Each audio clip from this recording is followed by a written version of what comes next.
Hi, I'm Brian Cole, Chair of the Milford Democratic Town Committee. I'd like to welcome you to tonight's debate on behalf of our organization and our co-hosts from Bellingham, Hopedale, Hopkinton, Medway, and Norfolk. Tonight's event has been months in the making, so I'd like to thank the organizing committee for their persistence and the campaigns for their flexibility. But I'd also like to thank you for tuning in. We see this event as a chance not only for you to learn about the candidates vying to be your next congressperson, but also as a chance for the candidates to learn about you and your unique concerns. So I'd invite you to please join us on Milford TV's Facebook Live page and submit your questions to the candidates. Thanks again, enjoy the debate, and please don't forget to vote in the primary on September 1st.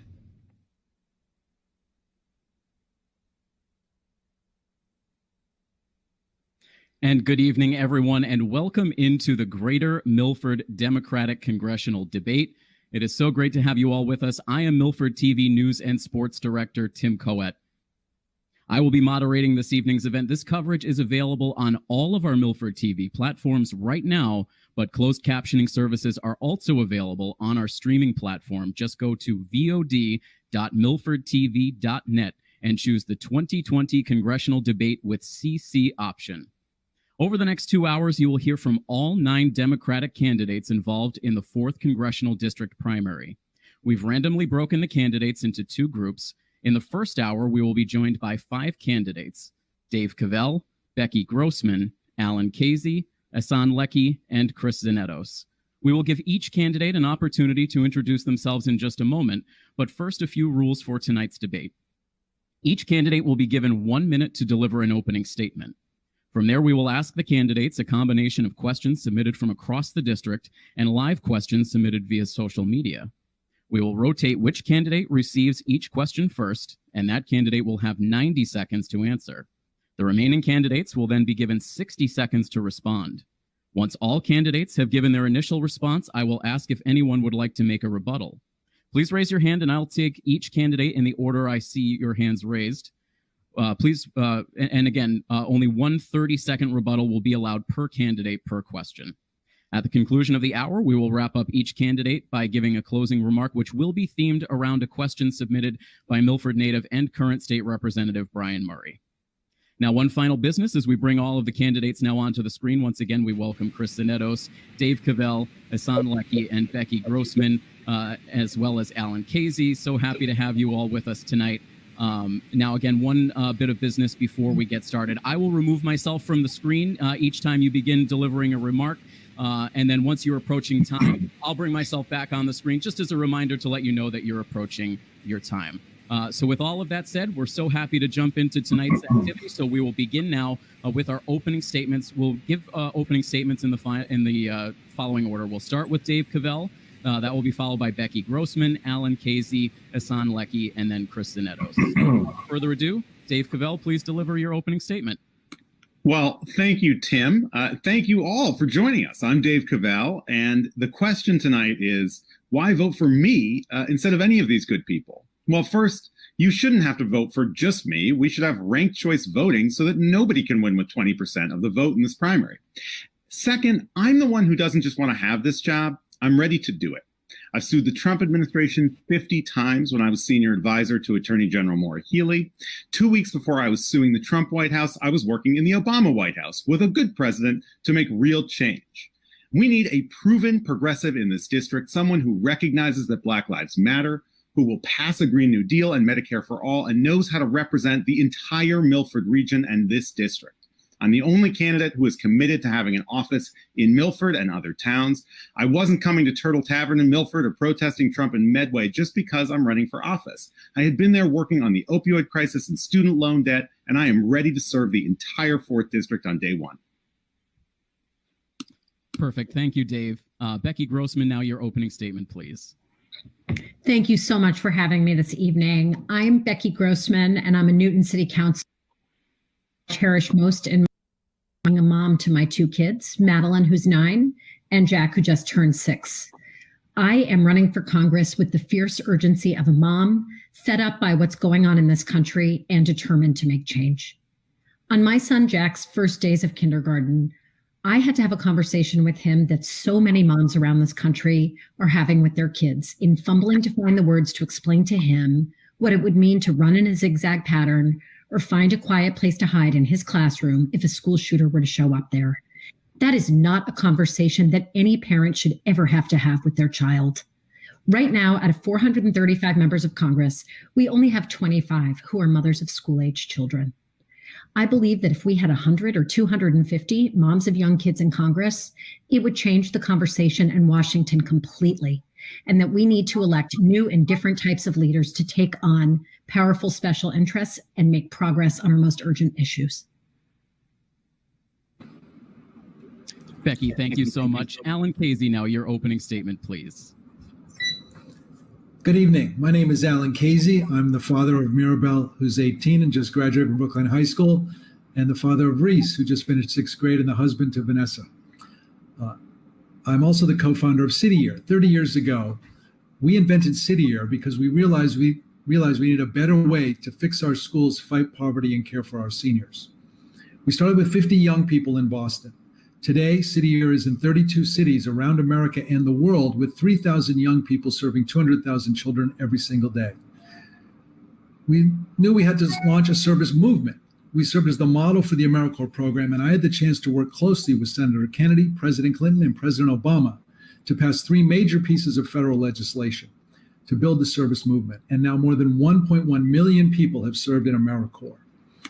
I've spent my life putting people before politics, coming up with different ways of doing things. I believe we need to break open the doors of Congress and bring all of you in so that we can get the people's will done to fight the opioid crisis, fight climate change, get gun safety, restore our economy, and racial justice in our country.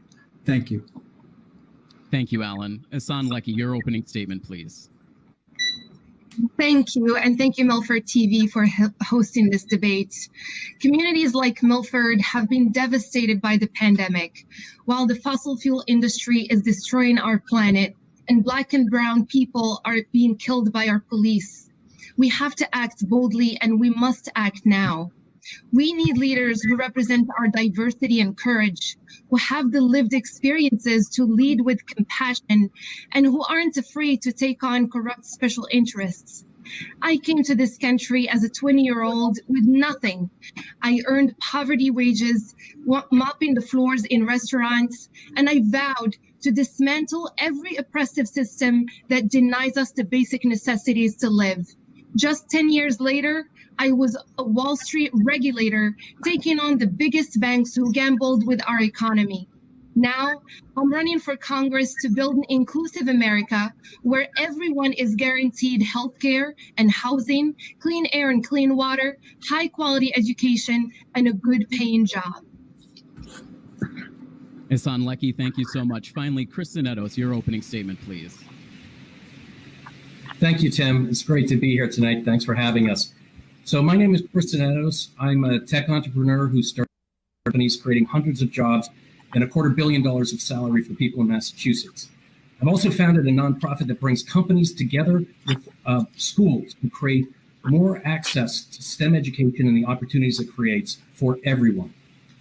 I am not running for Congress to get something on my resume. I'm not running for it as a stepping stone to another office. I'm running for one reason and one reason alone: to get things done. We have too many people in Washington who posture and drive a win-lose culture instead of getting things done. We have too many people who have no experience in creating good jobs for people and how to change education to create more affordable paths to financial security. This is what I've done in my career. This is what I've done with my nonprofit and my community service. When I see a problem, I don't write a white paper, I get things done. And I hope to share more about how to do that and how we can make our society truly just and equal for all for the rest of the evening. Thank you. Thank you so much, Chris Zanettos, and thank you all for those opening statements. So without further ado, we'll move right on to the questions for this evening. We'll begin with 3 questions that were submitted from throughout the district. And so we will begin with a question from Sarah from Milford. And her question is, all of the candidates running for this seat are from a concentrated area of the district, one that is on average wealthier and less diverse. What makes you the best candidate to represent all of your constituents across the district? And for this question, we begin first with Councilor Grossman. Well, thank you so much. I, as I mentioned, am running for Congress with a deep concern every day about what the long-term best interest is going to be, not just for my kids, but for all of our kids. And am very conscious of the fact and have been focused throughout this campaign on the reality that there is a 5 times differential in annual median household income from the north to the south part of this district. And that is not okay. And it is a microcosm of the economic inequality that is happening all over this country. And it's why I've been focused from the very beginning on having a member of my staff, if I'm so fortunate as to be elected, whose priority focus is economic development in this district, throughout the entire district, and especially in those communities that have been struggling the most to come back from the 2008 recession and are the most impacted, both economically and from a healthcare perspective in what we're going through right now with COVID-19. I've pointed throughout this campaign to tangible examples of how the next member of Congress can create jobs throughout this district. And one of those examples in point is Somerset, a defunct coal-fired power plant that stands poised to be a hub of the offshore wind renewable energy industry. If we can get that project over the goal line, we can create hundreds of good-paying jobs, putting people back to work, and simultaneously attacking our climate goals while establishing this district as the leader in a clean energy future. Those are the kinds of tangible ideas that I'm focused on in protecting the long-term future for our working families throughout the district. Councilor Grossman, thank you so much. Our first 60-second response will come from Alan Casey. Well, I've enjoyed traveling all across the district, and I have a very diverse background myself. I'm the son of immigrants. My mother was Italian. She was a nurse. She taught me the most important thing I've ever learned, which is every single person has a gift to give. And the way you bring that out is by loving them. I was born in Western Pennsylvania and spent the first few years of my life there. My great-grandfather, Augusto Mantini, was a coal miner and fought for the coal miners union alongside John L. Lewis. My father was an immigrant from Iran. He left a country of dictatorship for a country of freedom. As I mentioned, I've spent my life in the service movement, working in diverse communities my whole life. If I have the privilege of serving in Congress, I will work with every single one of you all across this district. I've put together a plan for the district, understanding what each community's unique resources are and what their unique challenges are. And I will roll up my sleeves as a member of Congress to work with you to tackle them. Thank you. Thank you so much, Alan. We'll get to rebuttals in just a moment. First, as we go through our initial responses, our next candidate will be Ihsan Lecky.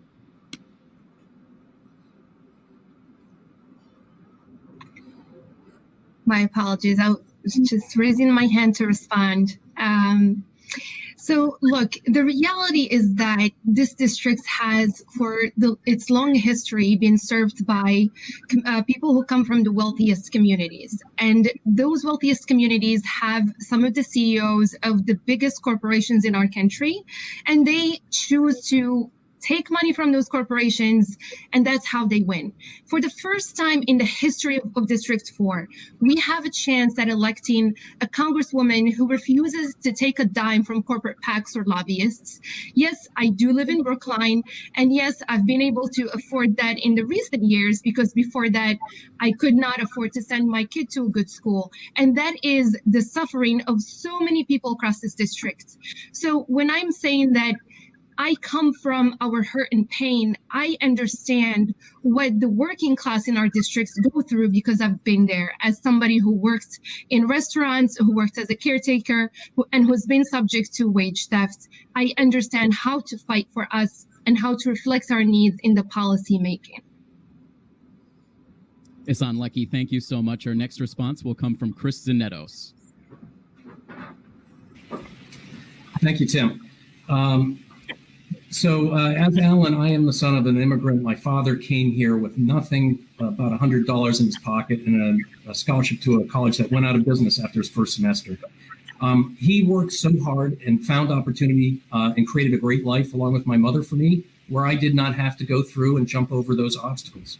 I'm very aware, and I try to learn more every day about the obstacles that prevent so many of our people from achieving financial security. But I don't just listen, I act. This is why I started my nonprofit STEM Match, which works with Boston Public Schools, and now we'll be working with Fall River Schools as well to enable sixth graders to see the opportunities of STEM education, and why I brought State Street Bank, Harvard Pilgrim, and other companies to invest $500,000 in a program at Mass Bay Community College to create a new path to cybersecurity jobs for people who can't afford a four-year college degree. Chris, thank you so much. And finally, on this question of what makes you the best candidate to represent all of your constituents in the district, we go to Dave Cavell. Well, look, people are skeptical of your showing up in places like Milford for the first time because you're running for office, and you should be. I'm the one that's actually worked in Attleboro and Medway and Milford before because I was in the Attorney General's office. We worked on the opioid crisis and student loan debt and income inequality.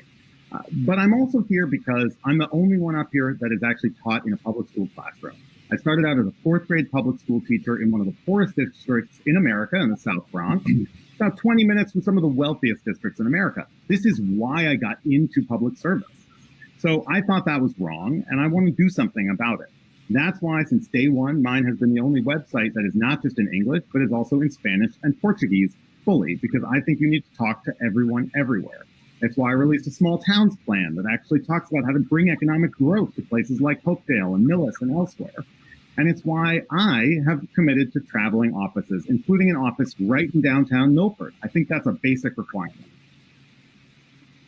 Dave Cavell, thank you so much. So that concludes all initial responses for this question. We now open it up to 30-second rebuttals or responses. And by a show of hands, if anyone has an additional response on this question, we can entertain that now. And if not, we can go ahead and move right on to question number 2 for this evening. So we'll go ahead now. Our next question is from Nick from Milford. And this question is, what do you believe Congress should be doing to address the wide calls for systemic police reform across the country? And also, do you support ending qualified immunity for police officers? And for this question, our first 90-second response goes to Alan Casey. Well, Nick, thank you for that question. We are experiencing an extraordinary awakening in this country in response to the brutal killing of George Floyd and others. We've now had more than 35 million Americans from all backgrounds to say we must deal with 400 years of systemic racism. Within a week of George Floyd's killing, I proposed with a good friend of mine, Cornell William Brooks, the former head of the NAACP, that we should have an American Truth, Justice, and Reconciliation Commission, inspired somewhat by what happened in South Africa and also in Greensboro, North Carolina. I've had the chance of serving on 2 federal commissions. We suggested, Cornell and I, that the commission be funded by Congress with $50 million and populated with moral leaders, much like Bishop Tutu led the commission in South Africa, to travel the country, hear the truth about what has been happening in the country, but also have the mandate to propose major reforms, not just police reform. I do support ending qualified immunity and chokeholds, et cetera. Criminal justice reform, economic justice reform, public education reform, and public health reform. I think we need to take this extraordinary movement energy that's in our streets and figure out how to build the political will in Congress. This is what I've been doing my whole life, so that we actually make sure that we deal with this critical moment in our history and finally confront the systemic racism that has been in our country since our founding. And that's what I'll do. Thank you for the question. Alan, thank you so much. For our first 60-second response, we go to Ihsan Lecky. I know these are very, very trying times. And as the only woman of color in this race, I've been in so many spaces over the last 15 months, speaking with Black communities, immigrant communities, communities of color, and Indigenous communities about our needs. And what I saw is that the militarization and policing of our streets has not made our communities safe. Too many Black lives have been lost to police brutality. Systemic racism has contributed to mass incarceration and to more trauma in our communities. We must end qualified immunity and close the military to police pipeline. And we must move away from the current punitive approach and towards a society built on restorative justice and compassion. That means investing in education, healthcare, mental health services, and housing so we can create healthy and safe communities that serve everyone, no matter the color of their skin or where they were born. Hassan Lecky, thank you so much. For our next response, we go to Chris Zanetos. Thank you, Tim. So the senseless and tragic killing of George Floyd has sparked a movement, we hope, to finally address this issue of systemic racism in policing. I'm a graduate at MIT. I believe in data. I believe in evidence. And anyone who doesn't believe that we have a problem needs to look at the data. The FBI's data makes it clear that if you are stopped by police and not threatening them, you have a 200% more, a greater chance of being shot if you're a person of color. We have to address this. I fully support the Justice and Policing Act presented by Senators Booker and Harris in the Senate, which includes reform of qualified immunity. I think we also have to remember that we cannot have social justice without economic justice. There are just too many obstacles that prevent people of low-income backgrounds and people of color the same opportunity that many of us also already have. We need to enable access to internet for everyone. We need to get good healthcare available to everyone. We need to get good transportation and a strong, clean environment available for everyone. And when we do that, we will get closer to what we aspire to be as a country, where we have equal opportunity, justice, and liberty for all. Chris Zanetos, thank you very much. And now moving on to Dave Cavell. So, Nick, yes, I support ending qualified immunity. Yes, I believe Black Lives Matter, and we haven't acted like it for 400 years. So, especially as a white man, I need to be an active anti-racist and lift up diverse voices and follow their lead. To start, I've called for reimagining policing, banning chokeholds, ending militarization and qualified immunity, reallocating more money. We should work with people like Selectman and former Chief O'Loughlin and Milford. And let's remember, Republicans have been defunding things for decades and just calling it tax cuts for the wealthy and big corporations. I also support reimagining this whole country to be a place free of systemic racism. So let's end redlining and affordable housing. Let's address environmental racism. And I proposed an idea that I'll introduce in Congress called the George Floyd Education Act. I think it's time for us to teach the real history of this country to every student. That includes Black history. So I think we should bring together the NAACP and others to figure out how we teach it. Dave Cavell, thank you so much. And our final response, initial response for this question goes to Councilor Becky Grossman. Thank you. The systemic racism ingrained in this country and our police forces is something that we need to be honest about and confront head on. I believe strongly that Black Lives Matter, that institutional racism is real and deadly, and that the problems in our police departments in particular are so significant and widespread that there can't only be one solution, but that we need a broad set of reforms. I'm committed to a deep and thoughtful examination of how we spend money on our police forces, while increasing funding for mental health, rehabilitation, and education, demilitarizing the police, ending qualified immunity, a full federal ban on chokeholds, and creating civilian review boards to investigate police misconduct. But fighting for racial justice goes beyond reforming our police departments, and we need to go system by system to root out institutional racism. Confronting the legacy of redlining and housing discrimination, restoring the Voting Rights Act and ending voter suppression, narrowing the racial wealth gap and providing Black entrepreneurs with access to capital. We have so much work to do to reverse 400 years of racial oppression.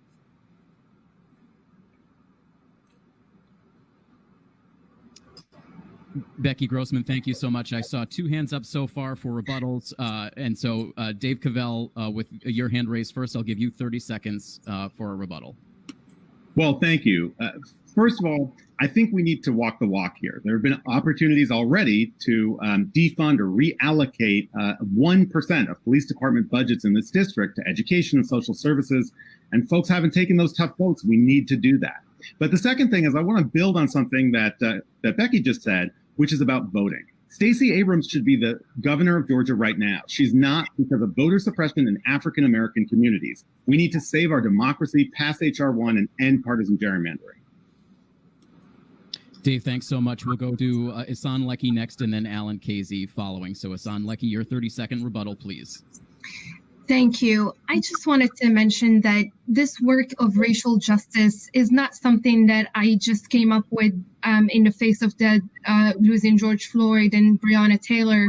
I acted earlier. I've released my platform 14 months ago when I centered racial justice in every part of it. And I was faced by people who said, this is a white district, you shouldn't talk about racial justice. But I don't stop there. I will continue to fight for racial justice, from childcare to healthcare to environmental justice and beyond. Thank you, Ihsan. Now a 30-second rebuttal from Alan Casey and then Chris Zanetos next. The fight for racial justice has been a cause of my life. We started City Year as the first youth service corps that fundamentally brought together people from all different racial and ethnic and socioeconomic backgrounds. And because of that, AmeriCorps includes people from everywhere. 94% of AmeriCorps alumni say that through their experience, they are more comfortable at working with people from different backgrounds. 80% say that when confronted with a local problem, not only do they believe they can solve it, they can recruit a diverse group to join them to solve it. I've been working on these issues my entire life, and I will continue to make it a key priority if I have the privilege of serving in Congress. Alan Casey, thank you so much. Chris Zanetos, your 30-second rebuttal. Thank you, Tim. So first of all, I want to commend Alan on creating City Year. My daughter is actually a City Year alum. It's a wonderful organization and it's done great things. And I want to point out that it's important for us not to focus on delivering policies, but to deliver action. This is why I started STEM Match and MA, which is focused on making STEM opportunities available for people who are in areas that have been marginalized. People of color, people from low-income backgrounds, veterans. We have to actually take action, not just talk about action, and we need to get people who can drive that in Washington. Chris, thank you so much. Becky Grossman, I'll give you the opportunity to have the final 30-second rebuttal. Thank you. In attending protests throughout this district, I have been incredibly struck listening to parent after parent after parent come up to the microphone, parents of young Black men talking about how they feel fear every single time their sons walk out the door. I know that is something that I could not understand, but that is the passion and commitment that I am going to go to Congress and fight for every single day in tackling systemic racism. Thank you all so much for those answers. We move on now to our next question sent in from around the district. This one comes from MENDY in MEDWAY. And the question is, as we talk about going back to school, there is a lot of concern about how to provide for students with special needs and other at-risk students. What are your thoughts regarding how the state can help make sure that all students have access to free, fair, and adequate education? And for our initial response here, we go to Ihsan Lecky. Thank you. Well, many parents are, like myself, are very worried right now about how we're going to educate our children safely during the pandemic. My goal is to make sure that every child in Fall River is receiving the same quality education as those in Wellesley. That students in our low-income and middle-class communities have the same access to broadband, computers, and information security as those in wealthier parts of the district. We must ensure that students of color have an equitable opportunity to succeed. And as a member of the Parents Advisory Committee in the Brookline school system, I've seen that no matter what the family's income background, Black students are more likely to underperform in math. And that is a failure of our education system. We need more representation of communities of color in classrooms, administration, and in elected office. And as the only person of color in this race and as a mom, I will fight tooth and nail to make sure that we realize these opportunities for all our children. Ihsan Lecky, thank you so much. For our first 60-second response to this question, we turn to Chris Zanetos. So unfortunately, Mindy, with the pandemic, we face many challenges, and I've certainly seen these. Both of my sisters are middle school teachers. One of them is a special needs teacher. And unfortunately, our schools are not prepared for this. As hard and as diligently as our teachers have worked, they have not had the infrastructure, they have not had the preparation. The fact of the matter is that our educational system has been built for the Industrial Revolution, not the technology revolution. We need to bring it into the 21st century. That's been made so clear with this pandemic. If we were in the 20th century with education, we would be able to serve the needs of special needs students and at-risk students remotely, which we cannot do today. This is why I am pushing for massive investment in K-12 education, particularly STEM education, experiential learning, so that our kids can be prepared to succeed in the 21st century. Chris, thank you very much. Dave Cavell, your response, please. That's a great question. As I said, I was a teacher, and let's acknowledge this week is the 30th anniversary of the Americans with Disabilities Act. So what are we doing for students who learn differently? Well, I've got the most comprehensive education plan in this race, called the Horace Mann Plan for Education, recognizing our proud history in Franklin and in the 4th District. It's on my website. It begins by fully funding schools during the COVID-19 pandemic because Mitch McConnell was telling states to go bankrupt, and now Franklin and Taunton and elsewhere are looking at teacher layoffs. We need to fully fund schools and make sure all students can learn, especially students who learn differently.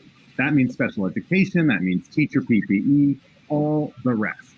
My plan goes beyond that, though. It also calls for universal pre-K, which we've needed for decades, reinvesting in K-12 education, not charterizing schools, and moving toward tuition from colleges and universities while canceling student debt. Charlie Baker needs to do better here. What's Framingham State and Bristol Community College's plan for welcoming back students from across the country?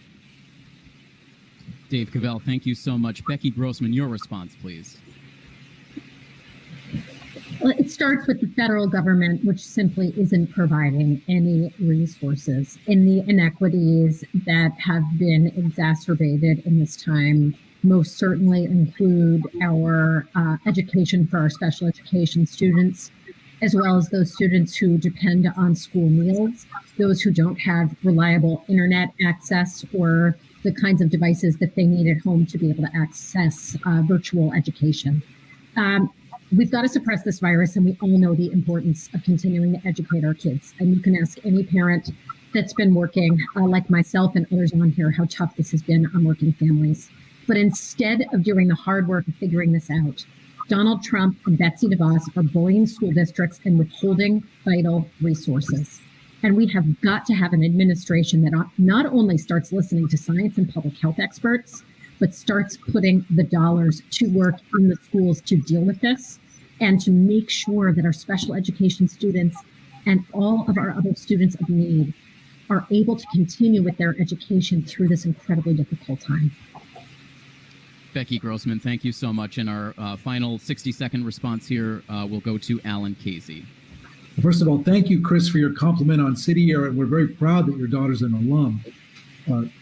City Year today, as I mentioned, serves 200,000 school children every day. We served as the model for AmeriCorps, and half of AmeriCorps works in education.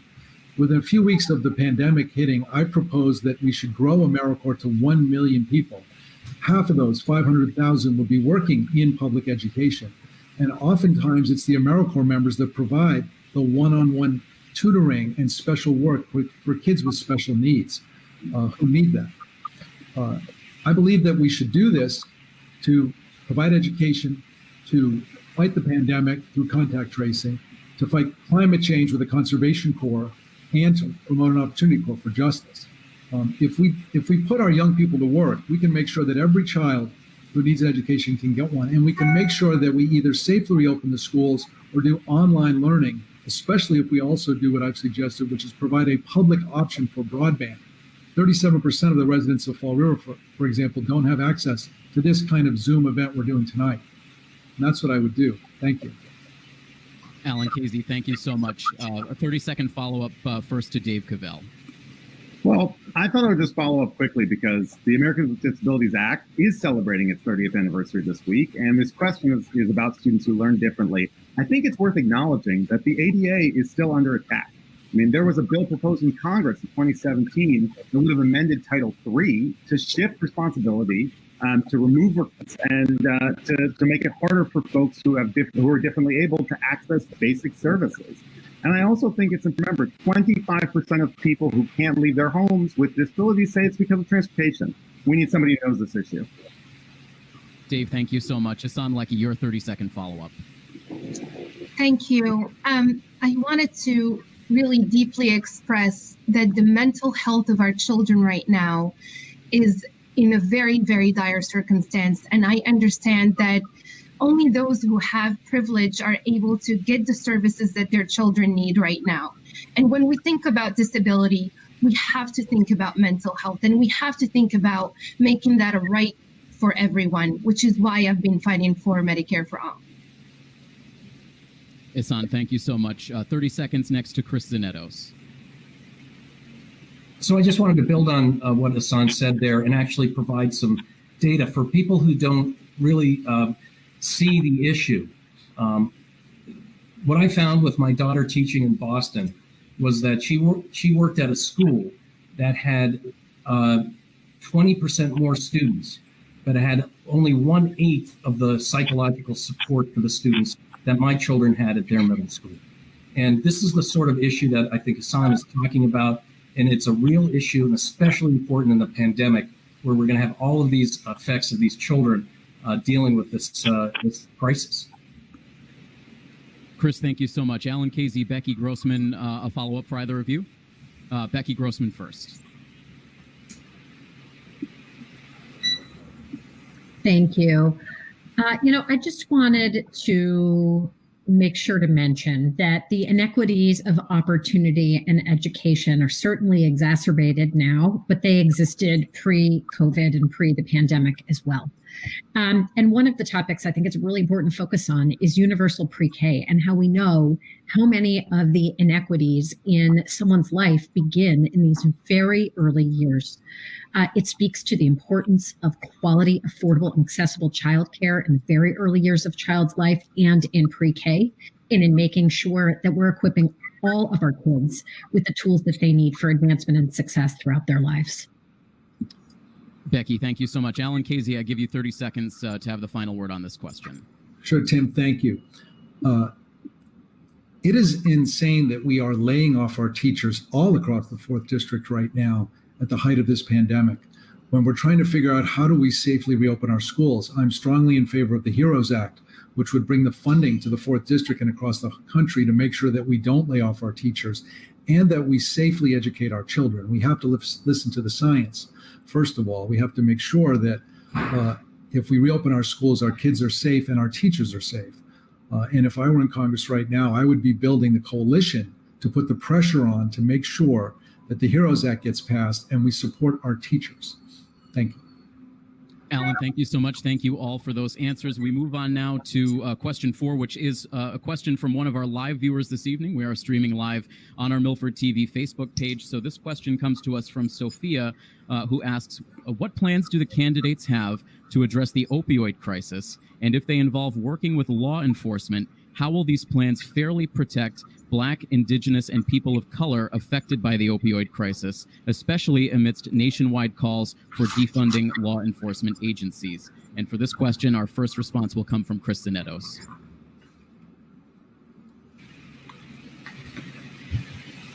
So the opioid crisis, as we know, is a very complex one. First of all, we need to continue to hold the companies accountable for their predatory practices and driving opioids into our communities. But we have to look at the systemic, this as a systemic problem and create a systemic solution. And that will actually address many of the other issues that Sophia raised. We have to understand that this is a combination of available housing, available support services, job training services, healthcare services.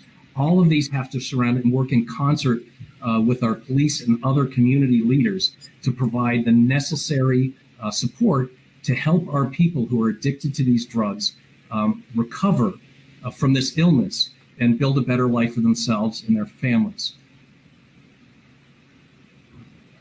Chris, thank you very much. Our first 60-second response will come from Dave Cavell. Well, 5 people died today and will die tomorrow and died yesterday in Massachusetts because of an opioid overdose. And I'm the one that's worked on this. In the Attorney General's office, we sued Purdue Pharma, who makes OxyContin, and put them out of business. But we need to do more.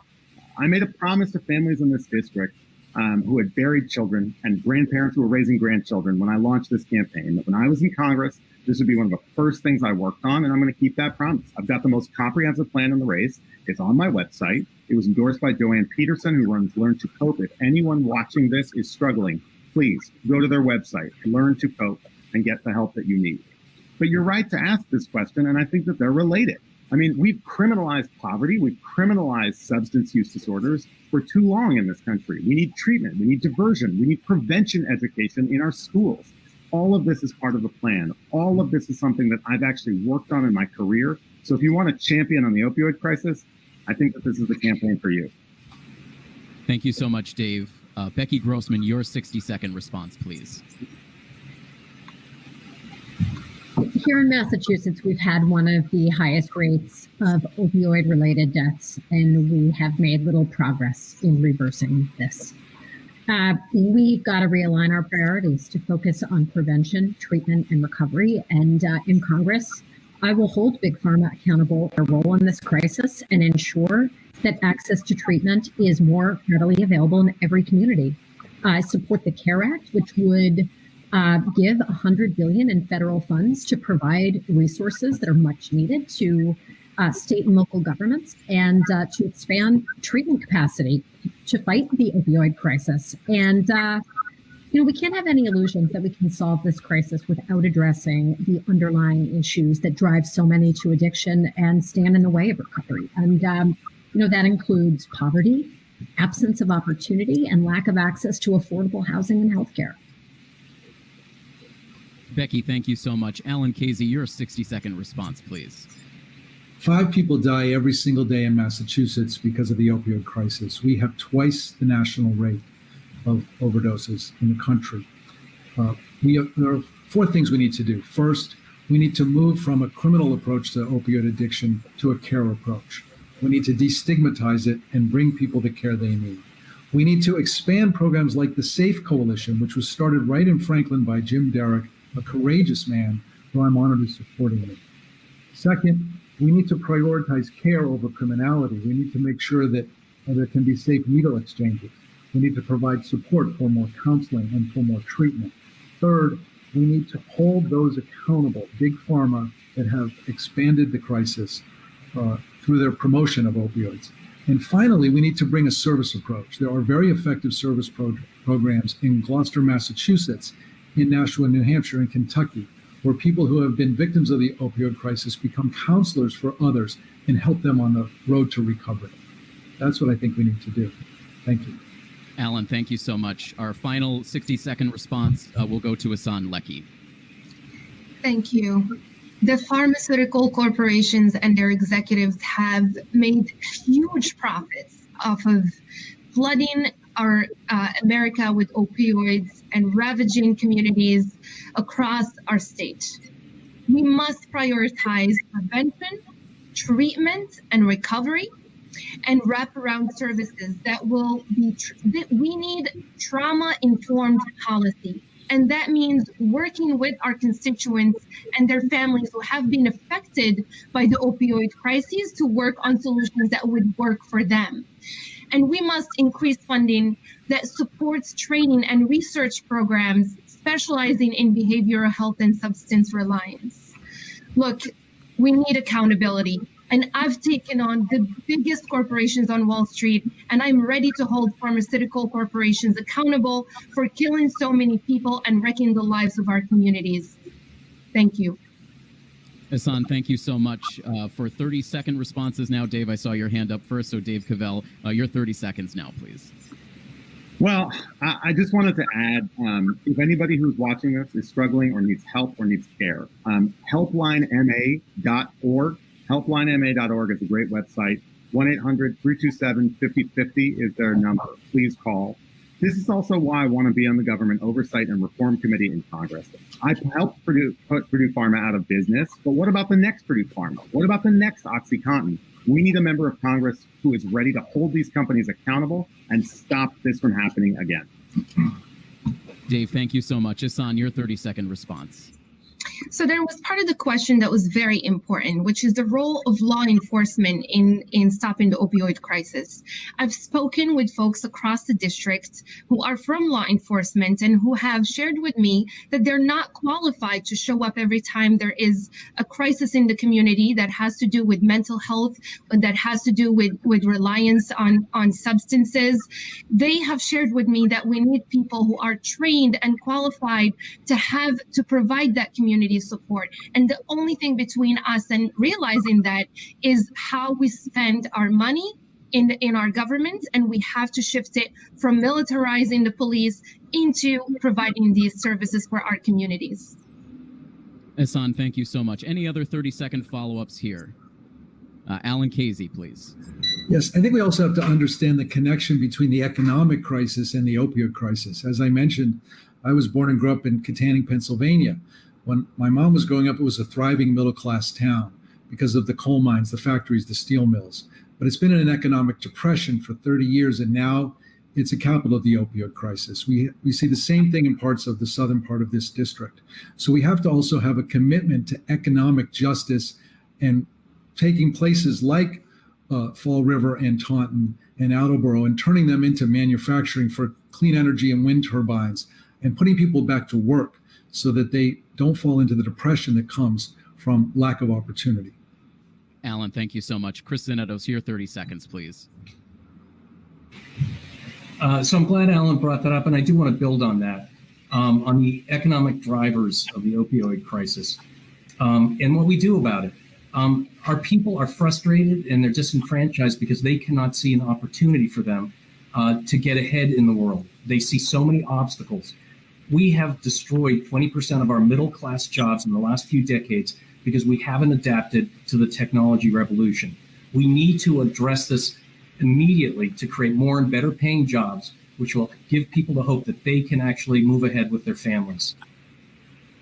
Thank you so much. And our final 30 seconds for this question goes to Becky Grossman. Thank you.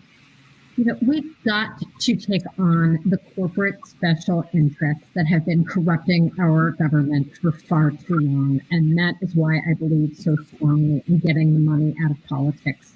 You know, if we're going to take on big pharma, if we're going to make progress in all of the issues that we care about, and this is certainly one of them, then we have got to get the power out of the hands of corporate special interests and back into the hands of people. And we need to elect fearless leaders to take those corporate special interests on.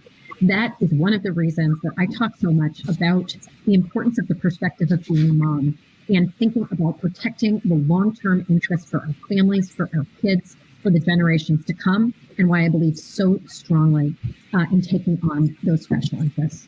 Becky, thank you so much. On to our final live viewer question now, and this one comes from Nicole in Milford, and her question is, it is estimated that 53% of Latino individuals in this country are undocumented. What is your stance on helping create a path towards citizenship, and how will you help the immigrant community until citizenship is acquired? And for this question, we go to Dave Cavell for the first response. Well, let's start by acknowledging the Trump administration is the most racist, anti-immigrant administration maybe in this country's history. But our immigration system was broken long before Donald Trump ran for office.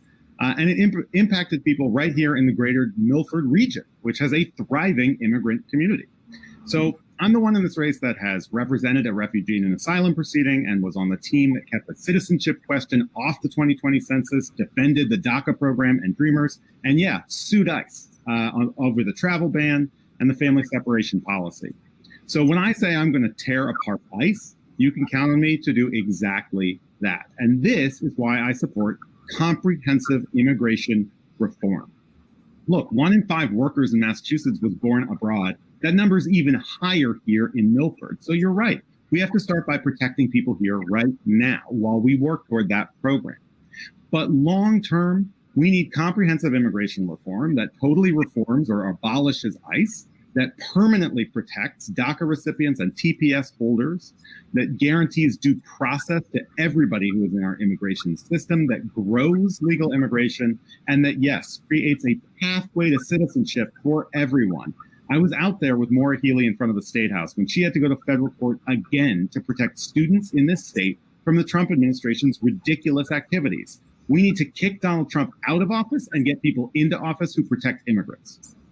Dave, thank you so much. 60 seconds now to Becky Grossman. Immigration is personal to me. I'm able to be here running for Congress today because my grandfather and his family escaped Poland before the Holocaust and made their way to this country without a dime to their name, working their way to a sustainable future that enabled me to be here before you running for Congress today, 2 generations later. I am horrified and outraged by President Trump's campaign of lies and relentless racial, ethnic, and religious hatred against immigrants and families whose only crime is to believe that America means a better future for themselves and for their kids. And I will fight to protect immigrants and American values and for comprehensive immigration reform, including protecting dreamers, enshrining DACA as the law of the land, and providing a path to citizenship for undocumented immigrants. Thank you, Becky. 60 seconds next to Alan Casey. Well, as I mentioned, my father and my Italian grandparents came here inspired by America's ideals and the chance for a better life for their children and grandchildren. As a parent, I'm appalled by what the Trump administration has done, separating children from their parents. I can't imagine that and the trauma it's inflicted. We need to build a movement. The vast majority of this country recognizes that we do need a path to citizenship. Every one of us, going back, except for the Native Americans who we committed genocide against, and African Americans who were unfairly brought here against their will, came here at some point. We need to tap that energy and put the pressure on Congress, yes, to protect the dreamers, yes, to have a path to citizenship, yes, to recognize that we're not going to kick out 11 million undocumented people in this country. And finally, what we need to do is understand that the immigrants to this country are an economic engine. 40% of the companies started in this country, small businesses and large, are started by either an immigrant or a child of an immigrant. So we need to embrace this, that we're all movement to make sure. Thank you so much, Alan. 60 seconds next to Hassan Lecky. We have a cruel and inhumane immigration system where millions of people are living in fear of deportation. I have lived that fear before. I know what it feels like. I know how little kids are separated from their families, held in cages, and forced to appear in front of the judge on their own to decide on their deportation cases. We need to stand up for immigrant communities and fight for humane immigration policies. That means abolishing ICE and CBP, 2 redundant agencies that are terrorizing immigrant communities. That means getting rid of the Muslim ban and putting a moratorium on deportations. We must eliminate the immigration backlog and create an immigration system that gives a pathway to citizenship to all undocumented people in this country. Look, this is very personal to me. I know that a lot of candidates like to talk about being sons and daughters of immigrants. I am an immigrant. I came to this country when I was 20 years old, and that's only 15 years ago. And all that I've done is to fight fiercely for the American people in the face of the hatred of corporate greed. And I will continue to fight for our immigrant community. Thank you, Hassan. And finally, Chris Zanetos. So, Hassan, yes, I am the son of an immigrant and also the grandson of my grandfather on my mother's side came here from the Azores. I'm a believer in immigration. It helps drive America to be what it can be and what we aspire for it to be. When people take risks to come over to the United States and leave everything behind to build something new. But our immigration system is broken. The first step we need to do is elect Joe Biden president, get a moral authority in the presidency to create a more moral immigration policy. The problem is, however, beyond that, there are too many pieces and too many people opposing this. We have to deal with the fact that we educate people in engineering degrees when we have open engineering jobs and then we kick them out of the country. It makes no sense. But regardless of that, we have to figure out, why can't we get progress on this? We can't get progress on this. Too many people in our country fear that their jobs are being lost to immigrants. We have to create more jobs for people. We have to get people down in Washington who can do that and get rid of this issue that should not be affecting our immigration policy. Chris, thank you very much. A 30-second follow-up for Hassan Lecky. In our whole Congress, we have about 14 immigrants. In our whole Congress, we have, I believe, one immigrant, Jayapal, who came here when she was 16. And so we need more immigrants to fix our immigration system, because we come with the lived experiences to understand what immigrants go through in this country, to understand the wage theft that we face, to understand being denied healthcare, being denied housing, being denied a driver's license, being denied the basic necessities to live. It's going to take immigrants who have been through it to fix it. And, you know, I'm a Wall Street regulator. I fought against the biggest banks on Wall Street, and I know how to deal with opposition really well. So I am very well prepared to abolish ICE and CBP and build a humane immigration system. Thank you so much, Hassan. Any other 30-second follow-ups? Kristen Edos, please. So look, the immigrant experience is very important. And in different ways, many of us, perhaps all of us, bring it to Washington.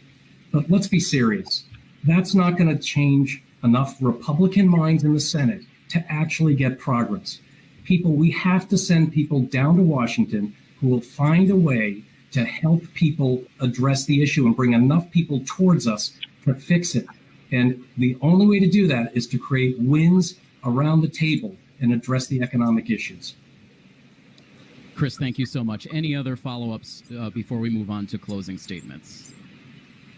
Seeing none, we will go ahead and move on to our closing statements for tonight as we wrap up the first hour of this debate. And for our closing statements, we have a theme this evening, and it has been brought to us by Milford native and current state representative Brian Murray. And his question reads as follows: the needs and interests of our part of the district vary greatly from other parts. What have you done before and during this campaign to learn about the greater Milford area, and how will you serve the constituents in the area if elected?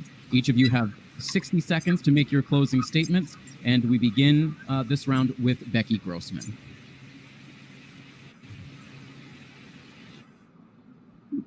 Well, thank you again for having me this evening. I am running for Congress with the fierce urgency of a mom fed up by what is going on in this country and determined to make change. And I'm especially proud to be running at a time when we only have 25 moms of school-age children in Congress, which is a perspective that is missing and needed. Imagine what we could get done if we had 100 or 250 moms of school-age children making policy in Washington. In terms of the district and how I'm going to represent the district, as a Newton City Councilor, I made a pledge that I followed through on to have office hours, not just in my own ward or my own neighborhood, but in every single ward in the city. And I did that because I thought it was deeply important to show up in every corner of the city, to hear from people in every corner of the city, and to put myself out there for those conversations. And that is why I'm the only candidate to have made a pledge from the beginning to have office hours in each of the 34 cities and towns in this district in my first term, if I'm so fortunate as to be elected. I believe in the importance of showing up. I've been showing up all along, and I'm going to continue doing so and bringing that brand of leadership to Congress. Thank you. Thank you very much, Becky Grossman. Now for a 60-second close, we go to Alan Casey. Well, thank you, Representative Murray, for that question. I've appreciated the conversations that we've had. I've spent a lot of time in Milford and the surrounding areas, and I've learned that you love your hometowns and that you have a deep commitment to each other. I'm doing something unique in this campaign. I believe that we are going to enter a New Deal moment, meaning that we can do big, bold, transformational change. So I'm doing something that no other candidate is doing. I'm putting together a plan for the district. I'm looking at the resources and the strengths of each of the 34 cities and towns, and also what the local challenges are. So for example, talking with Representative Murray, I learned that in Hopedale, we need to take the old Draper factory buildings and get federal funds so we can turn them into an innovation center.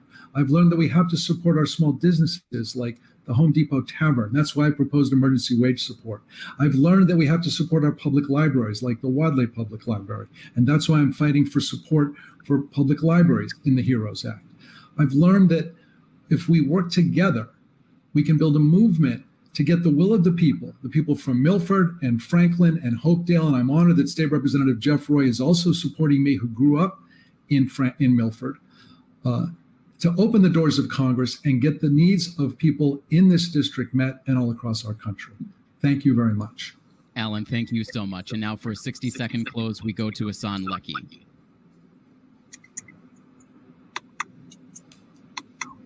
Thank you. The community of Milford has welcomed me many times over the course of this campaign. I have spoken with Progressive Milford and have had the honor to receive Progressive Milford and Friends endorsement unanimously. I've met with Black Lives Matter leaders and with local community leaders about how we can have a congresswoman who will bring funding to our public schools and help build a transportation system that allows working families to get to Boston and to the Metro West area with ample time left to spend time with their children and families after work. This campaign is for the people of Milford and the surrounding towns. The multiracial, multi-generational movement that we built together is a platform for the people of Milford and the surrounding area to build on and to have the to be part of the political process. For the first time in the history of District 4, we have a chance to elect a congresswoman who does not take a dime from corporate PACs or lobbyists and who will fight tirelessly for working families. I ask for your vote on September 1st, and I ask for your support. This fight is our fight. Thank you, Hassan. Kristen Edos, now your 60-second close, please. Thanks, Tim. So I've been trying to understand and learn more about every community in our district by riding my bike through the towns of the district during the pandemic, keeping an appropriate social distance. And I visited a lot of family-owned businesses, met with a lot of people, and I've learned and been reminded of four things. And by now, actually, I've been through 26 of the towns. I'll visit most at least twice. I'll be hitting Milford this weekend. Hopefully I'll see people. But one of the things I've learned is that people are fed up. They are fed up with the dysfunction and inaction down in Washington. They want people to drive action now. The second thing is that they're struggling with the economic challenge. And although the Congress has delivered PPP, you visit stores like Stephanie's Cafe in Taunton, you find out she couldn't access it because she didn't have enough history for her taxes. These are the sort of things that people in Washington don't understand.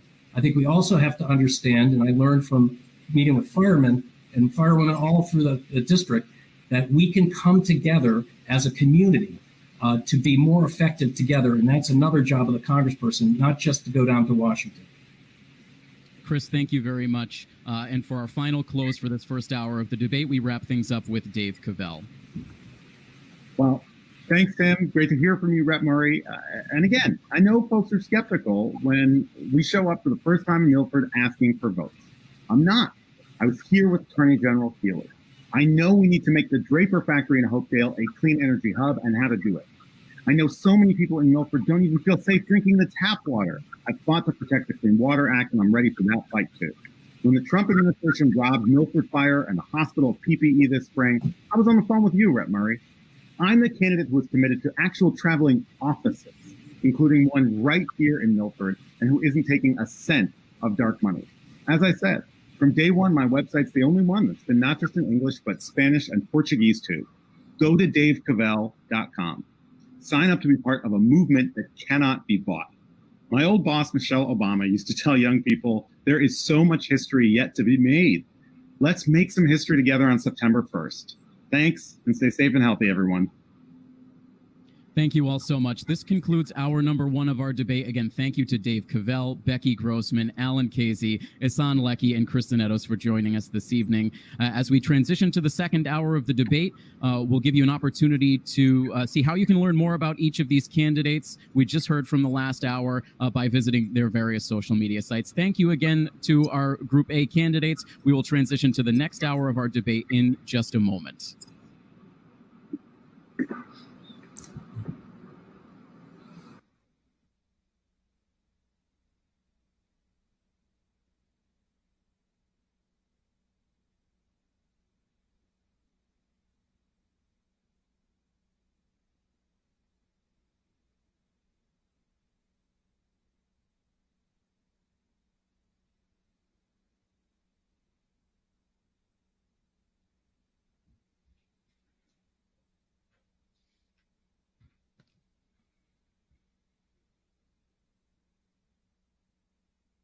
And welcome back, everyone, to hour two of the Greater Milford Democratic Congressional Debate. Once again, I am Tim Coet, Milford TV News and Sports Director, moderating this evening's event. We are now on to hour number two.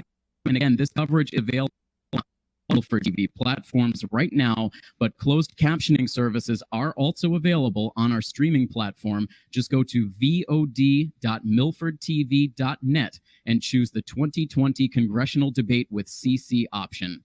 In this next hour, we will be joined by four candidates, Jake Auchincloss, Jesse Mermel, and Ben Siegel. We will give each candidate an opportunity to introduce themselves in just a moment. But first, let's review the rules for tonight's event. Each candidate will be given 1 minute to deliver their opening statement. From there, we will ask the candidates a combination of questions submitted from across the district and live questions submitted via social media. Viewers who wish to submit a question can log on to Milford TV on Facebook right now and leave a question in the comments section of the debate live stream. We will rotate which candidate receives each question first, and that candidate will have 90 seconds to answer. The remaining candidates will be given 60 seconds to respond. Once all candidates have given their initial response, I will ask if anyone would like to make a response or rebuttal. Please raise your hand, and I will call on you to begin your rebuttal. You will have only one 30-second rebuttal per question. And at the conclusion of the hour, we will wrap up each candidate, giving a closing remark, which will be themed around that question that you just heard from our Group A candidate sent in by current State Representative Brian Murray.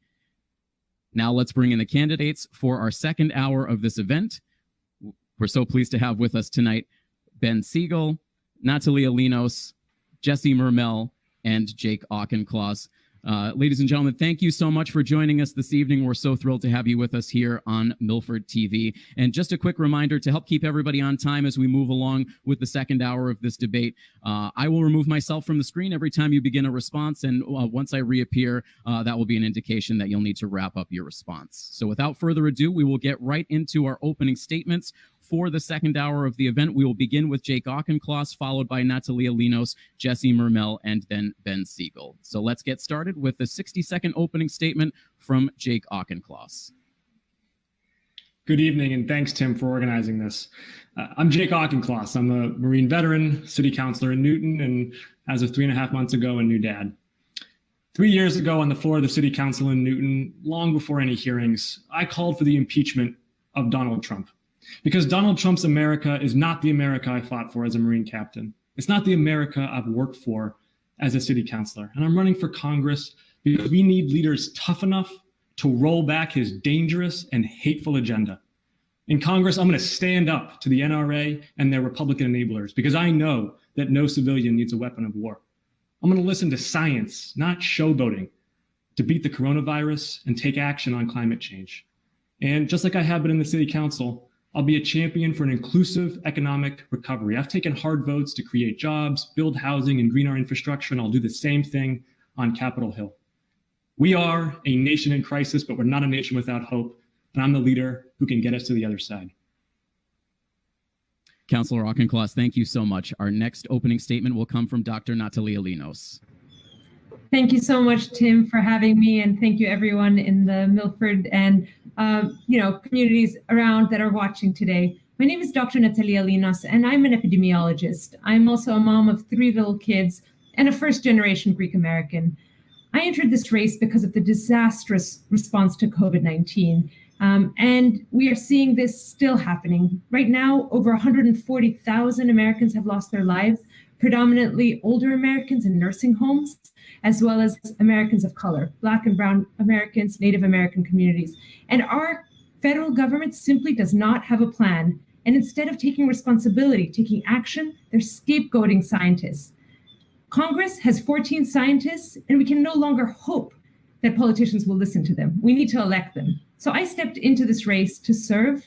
It felt urgent, and it felt necessary to bring my skills to bear. I look forward tonight to sharing why I am the best candidate for this moment. Thank you so much, Dr. Linos. Our next 60-second opening statement will come from Jessie Mermel. Thank you, Tim. Nice to see you again. My name's Jessie Mermel, and I'm running for Congress to take on Donald Trump, fight for Medicare for all and a reproductive health system that works for everyone, and fight for an equitable recovery to COVID-19. The people of the 4th Congressional District deserve a Congresswoman who can deliver on a bold, progressive vision for this district. And quite frankly, I've spent 20 years here in Massachusetts politics working on just that.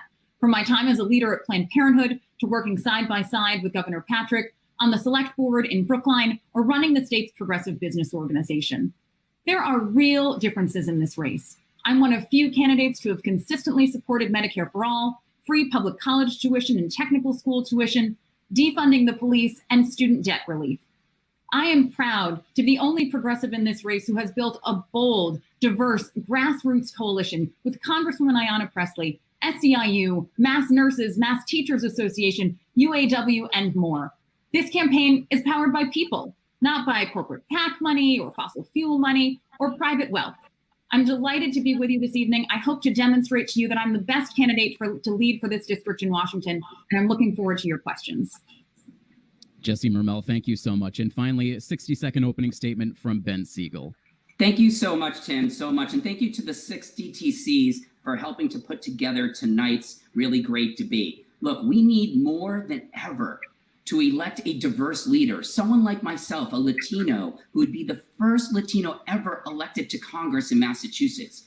We need to elect a leader who understands the diverse perspectives of our community, not just racially, but economically and geographically. We need a leader who's a bridge builder, a uniter, a connector.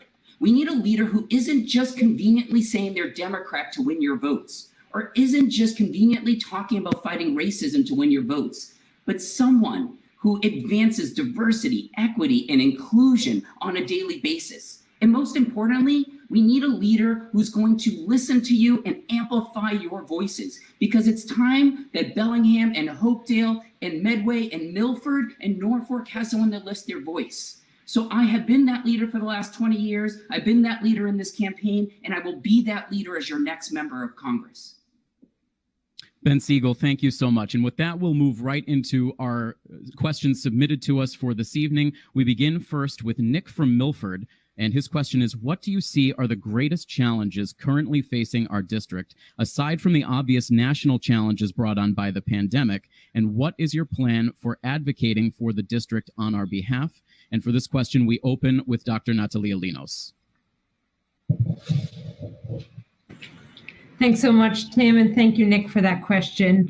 Obviously, COVID-19 is here and it's impacting all of us. I would say the top priority for many communities that I've been speaking to, especially people in Milford and in other communities, is, are we going to reopen our schools? How do we do this safely? Clearly, that's top of mind for parents. I have a 7-year-old, I have 3-year-old twins, and we are worried. We are worried both about sending kids back to school, and we're worried about keeping them home. But it's important to recognize that the only way to reopen our schools, to reopen our businesses, is to suppress the virus. This is why I entered this race. I know that the question was, what other than COVID? But there is no other than COVID right now, because we cannot get back to normal unless we get the public health response right. I have a career of experience working on climate change. Racial justice is also top of mind, but I think we need a leader, someone with my background that has worked on health, that has worked on climate change, that has worked on racial justice, and that can see the connections across those issues. But I would say that every person I'm talking to right now is worried about September. So top of mind for me and for the residents across Milford and other parts is, how do we do this right? How do we protect our teachers? How do we protect staff? how do we get kids back into the schools? Thank you. Thank you, Dr. Linos. For our first 60-second response, we turn to Jessie Mermel. Nick, respectfully, I'm going to challenge the premise of your question. The idea that what we're seeing from COVID is aside from what our other challenges are. I think that they are absolutely connected. The inequity that we're experiencing, economic inequity, healthcare inequity, was here all along. We're just seeing it in much starker relief because we have 150,000 Americans who've lost their lives and millions of Americans who've lost jobs and access to healthcare because of it. For me, the recovery has to be rooted in values. And when I think about the work that I've done, the values-driven work I've done in my career, fighting for workers and families, that's what I'm going to be centering in my response. And frankly, it's because of those values that I'm particularly concerned that someone else in this race, Jake, has, in the lead up to this race, opposed raising the minimum wage to $15, supported one of the most anti-immigrant, anti-LGBTQ politicians in Massachusetts in Lou Evangelitis, the sheriff. I think we need to know what the values are of the candidates in this race if we're going to talk about truly tackling the challenges that we face, both because of COVID and that have existed long, long before this. And I certainly know what my workers-driven, families-driven values are as I approach this work. Jessie Mermel, thank you so much. 60 seconds next to Ben Siegel.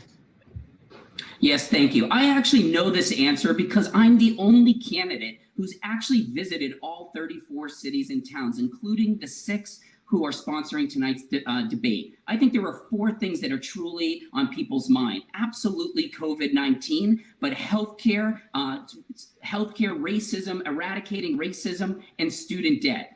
Look, as a father of 4 kids and parents who are elderly, this is a scary time where we want our kids to go back to school and we want our parents not to be depressed because of social isolationism. So we need to keep them safe, but also get our economy back on track and hopefully our kids back to school. On healthcare, we need to not be the only country that doesn't have paid family and medical leave, industrialized country in the world. We need that. With 4 kids, 2 of which were born while my wife was in federal government, we didn't get 1 day. We need to eradicate racism in all our systems and all the underlying causes. And student debt, we need to cap at a small percentage of what is going on so school can be accessible and affordable for everyone.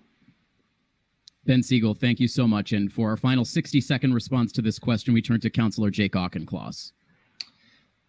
A few weeks ago, I was talking to a mom in Easton who has a home organizing business and 3 kids, 2 of whom have special needs. And because of COVID-19, her home organizing business was under wraps. And she was focusing entirely on homeschooling 3 kids, 2 of whom really had needs that she could not fully provide for. Until we have a vaccine, until we have a rigorous national public health infrastructure for contact tracing and testing, we are not going to be able to get kids fully back to school, and we are not going to be able to restart this economy in a way that helps working families and helps parents. COVID-19 needs to be the focus. The recovery from COVID-19 needs to be the focus, and the incompetence of this administration must be challenged at every turn. And I'll add one other point here. The other great crisis we're facing is a lack of confidence in our institutions. Americans and people of Massachusetts no longer believe the government can get stuff done for them, partly because all politicians do, like we've heard from Jessie, and I'm sure like we'll hear from Ben, is launch baseless, vitriolic attacks against one another instead of focusing on what is actually the priority of the moment, defeating Donald Trump and going to work for Americans in a pragmatic, collaborative manner. Thank you so much. We'll move on to rebuttals now. Councilor Auchincloss, because you were named in one of the initial responses, I'll give you the floor first for a 30-second rebuttal. I issued my rebuttal within 1 minute. I'll let other candidates have the floor, and I'll take my time elsewhere. Thank you so much. Jessie Mermel, I saw your hand raised. 30 seconds to you, please. Thanks, Tim. I certainly don't think it's baseless to ask for clarity when we're talking about an economic recovery that must center some of the most vulnerable among us on a candidate's position when it comes to raising the minimum wage, something that we know is important to racial equity and economic equity, to get clarity on support for one of the worst anti-immigrant, anti-LGBTQ plus elected officials in this state. Things that have happened just in recent years. I'm sorry that Jake Auchincloss finds that baseless, but I think it's central to answering the questions of what the values of this district are. Thank you, Jessie. Councilor Auchincloss, I'll give you a rebuttal in just a moment. First, Ben Siegel, please. Yes, thank you. We know that racism in this country is interconnected, and related to everything that's going on. And so to say that eradicating that is not important, I think is especially when you hear from someone who's compared the Confederate flag to our LGBTQ flag and our BLM banner. That means that person is part of this problem and not the solution. And Jake, he knows, I've asked him to step down because right now we need to listen to our community that's telling us they feel uncomfortable. Our minority communities feel uncomfortable with Jake running in this office and being the next member of Congress. Thank you, Ben Siegel. Councilor Auchincloss, your 30-second rebuttal. Tim, I'm going to ask for a minute because I've got two rebuttals to make. So first, the reason I have the first union endorsement in the race and the reason I've continued to build strong union support north and south in this field is because I'm a champion for a living wage, a higher minimum wage, and a dignified retirement. And I was a co-docketer of the Welcoming City Ordinance in Newton that made us a sanctuary city and pushed back on Donald Trump's dangerous and hateful agenda. So while Jesse Mermel is a wonderful communicator and a good tweeter, I've actually done the work and walked the walk.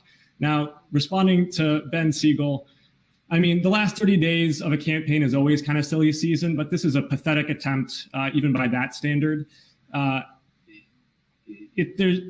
I have built a full district campaign with support from more than 100 community officials and elected leaders. And I've got a track record in Newton of bringing people together.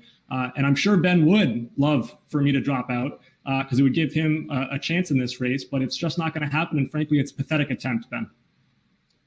Thank you, Jake. We're only going to allow for one 30-second rebuttal per candidate per question, just for the sake of staying on time for this evening. So, Dr. Linos, I will give you the final word on this question, 30 seconds if you'd like to respond.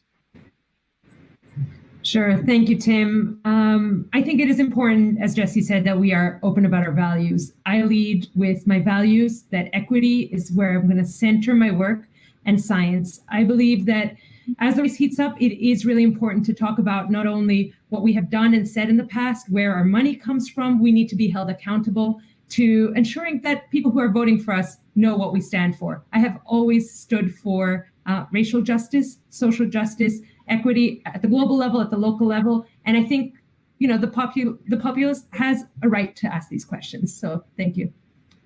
Thank you so much, Dr. Linos. Thank you all for your answers on that question. We move on now to our second question, which is submitted by Nicole from Milford. And her question is, how will you plan to make housing more affordable? In Massachusetts in particular, the cost of housing is exorbitant. Do you support rent control or other similar strategies? And if so, what? And for this question, we begin with a 90-second response from Jesse Mermel. It's such an important question. We are facing a housing crisis in Massachusetts, and that is, of course, a racial justice crisis, a public health crisis, an economic crisis, a moral crisis, a climate crisis. I'm very proud to have been honored by CHAPA, one of the leading affordable housing organizations in Massachusetts, for my work and advocacy on this issue. There's so much the federal government must do. Increase the low-income housing tax credit, invest in our capital, make capital investments in existing affordable housing units, increase funding for Section 8 and Section 202 projects, and make sure that we're incentivizing zoning changes to make sure that we're allowing for increased density.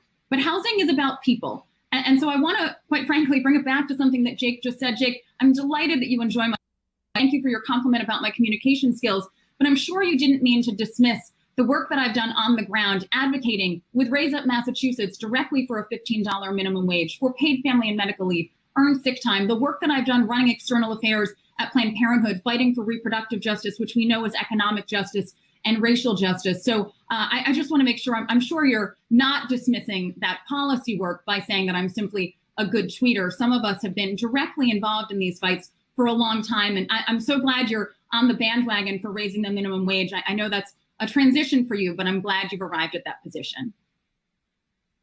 Jesse Mermel, thank you so much. Our next 60-second response will go to Ben Siegel.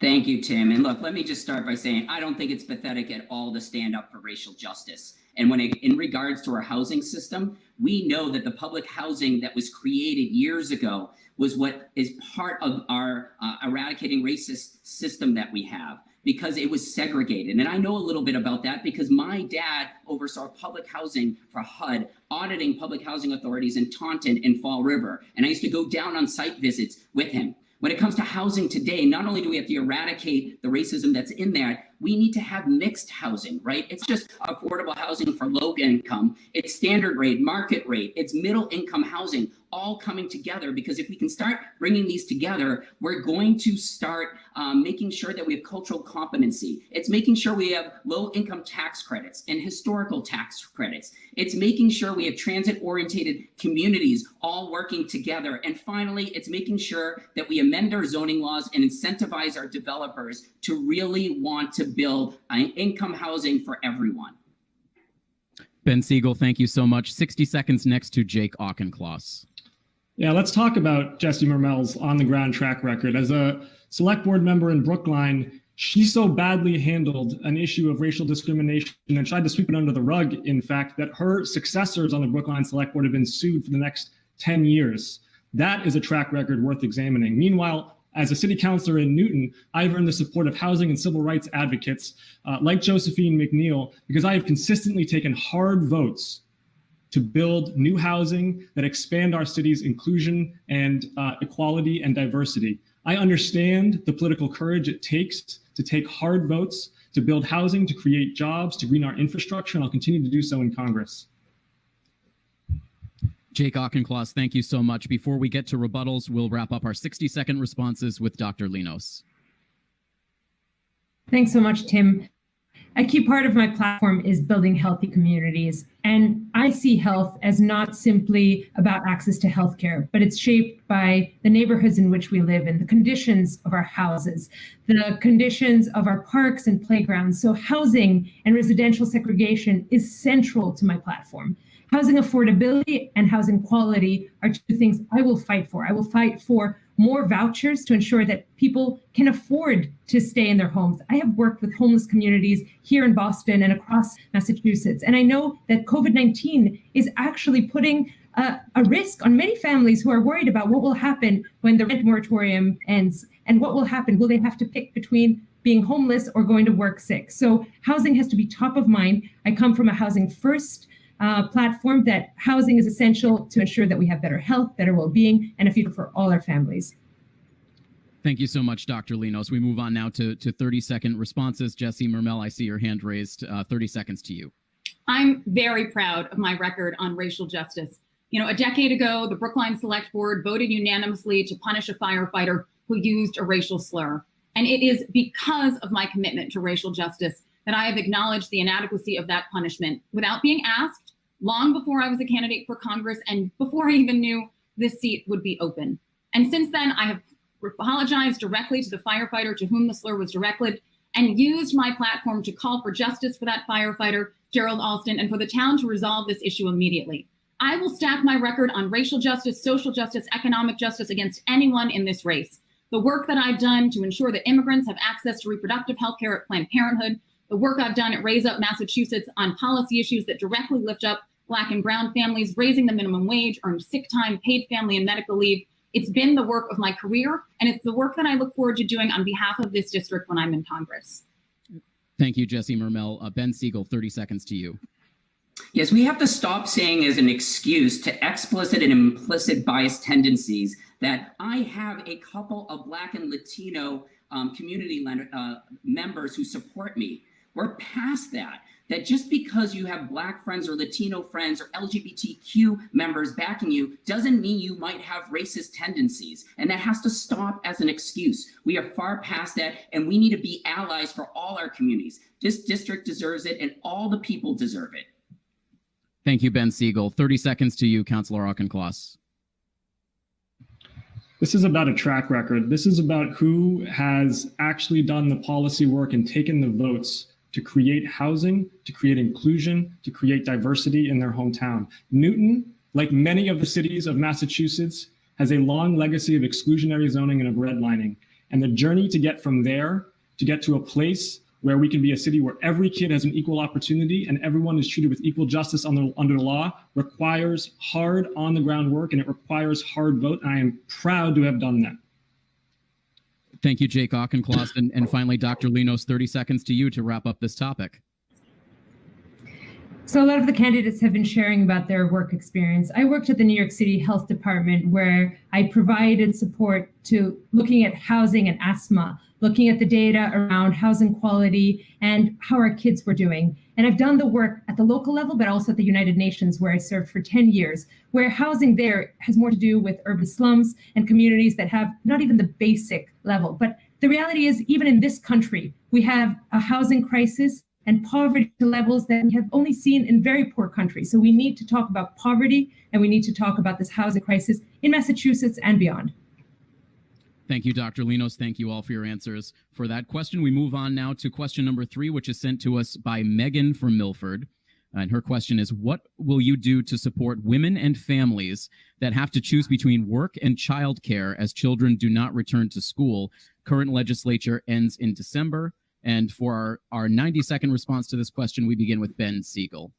Thank you so much for that question. It's so personal. I have 4 young kids, an 8th grader, 6th grader, 4th grader, and one going into kindergarten, all going into the Brookline public schools, and my wife works as well. So making sure childcare services is very important. We need to make sure we put financial resources to support both our childcare facilities, but also childcare services. Most childcare facilities have actually fallen through the cracks because they're mom and pop small businesses that weren't able to either be eligible or they weren't able to figure out how to get PPP funds. And so we need to give them the resources to get back up and started. We need to make sure they have money for all their operating costs and all their personal protection equipment. Because we as parents who are trying to go back to work, we need to make sure that our kids are going to be safe.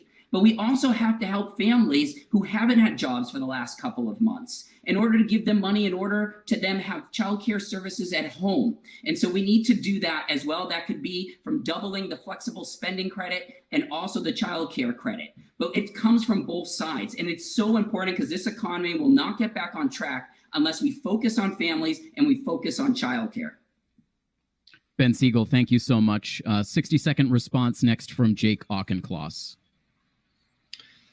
The first position I ever took when I was first running city council was to expand early education in the city, expand our pre-K offerings, and also make kindergarten full day. I'm proud to say we made progress and accomplished and have had accomplishments on both of those fronts.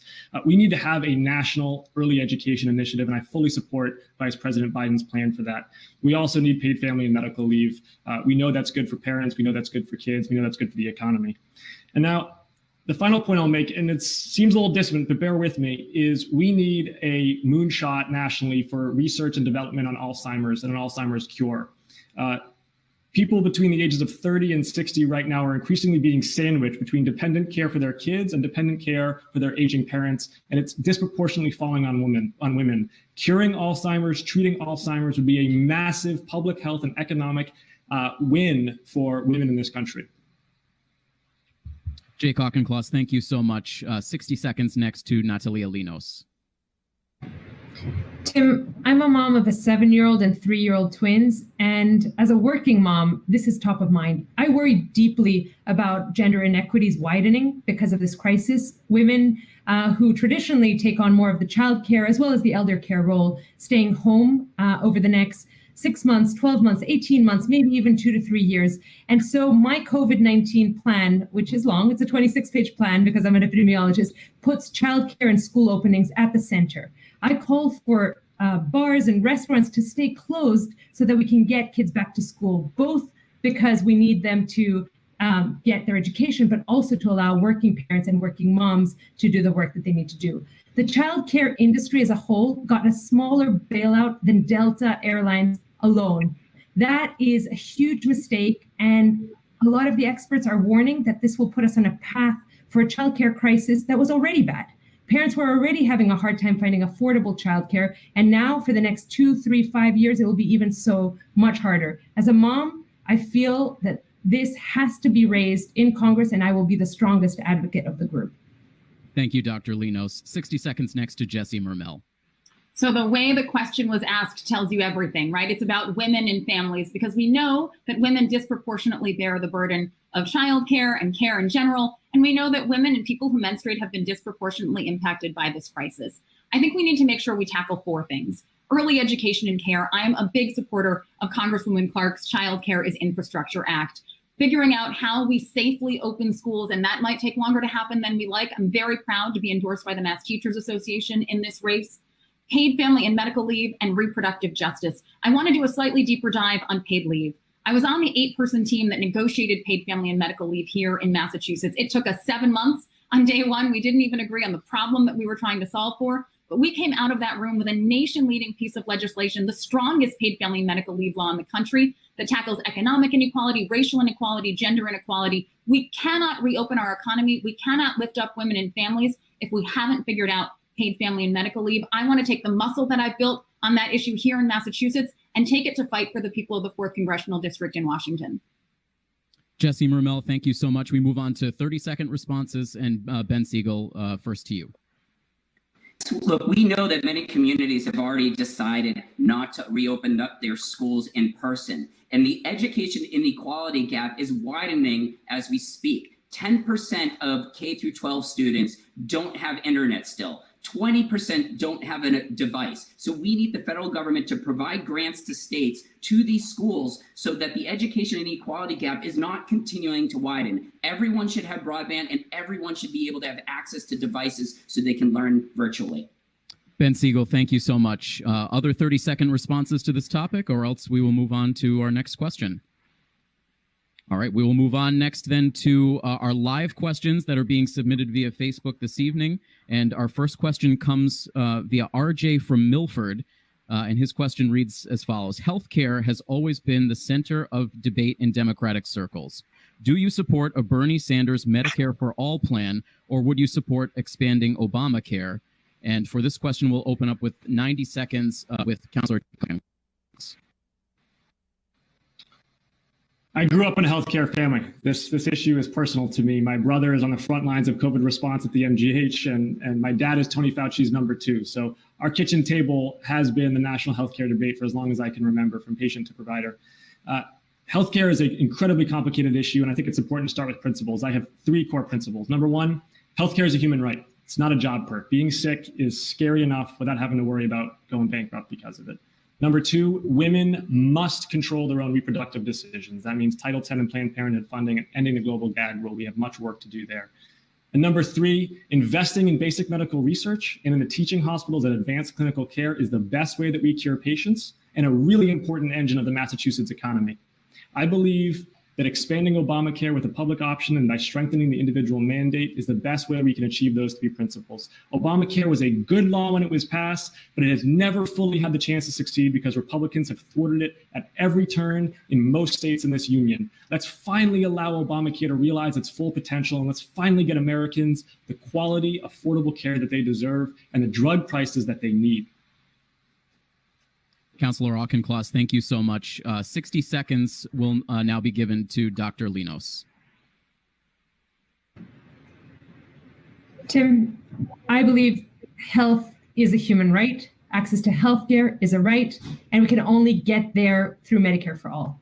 And I believe that COVID, even for those who doubted it before, has made it so clear what the cost of inaction is. The cost of allowing such a huge number of Americans to be uninsured and underinsured is costing us lives, is costing us our economy. So I believe that whether or not it was off the table before, now Medicare for All is on the table. You know, as an epidemiologist, I have looked at the data. We spend more than double the average OECD, other wealthy countries, and we have worse health outcomes. We have worse health outcomes in terms of infant mortality, maternal mortality, diabetes, and cancer. We simply have a broken healthcare system, and trying to incrementally fix it is simply not going to get us where we need to get. COVID-19 is a wake-up call, and it's an opportunity to say the cost of inaction is far too high. And every other country that has done well on COVID has universal health coverage.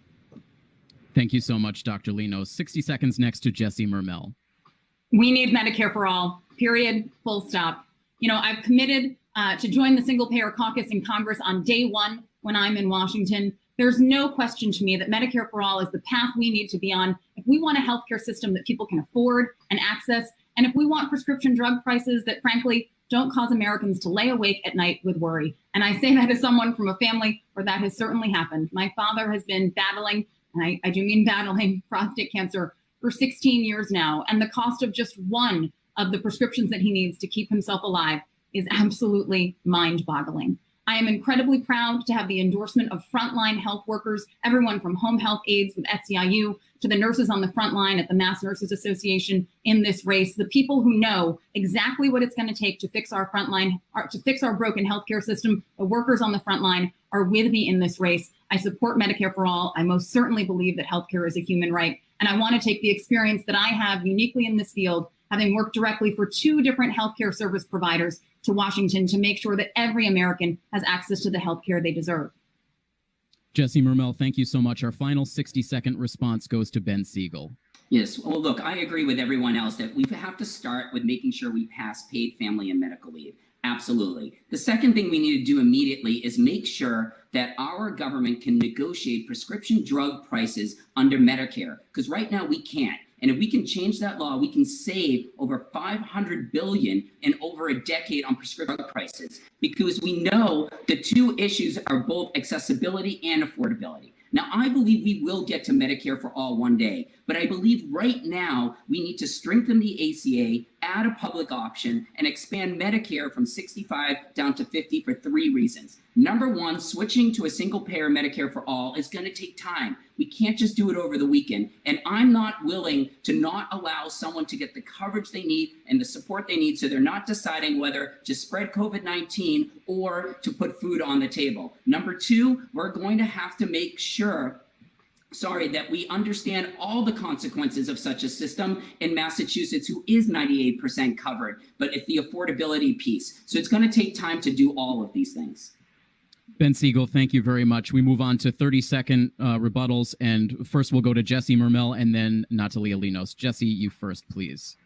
I think some context here is important. Everyone who represents the 4th Congressional District in Washington supports Medicare for all. Elizabeth Warren, Ed Markey, Joe Kennedy. We are one of the most progressive, deepest blue districts in the country, with an incredibly proud history of leading this nation when it comes to progressive causes, including healthcare.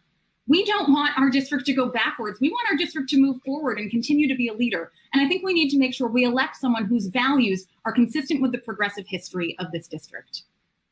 Thank you so much, Jesse Mermel. Dr. Linos, 30 seconds to you.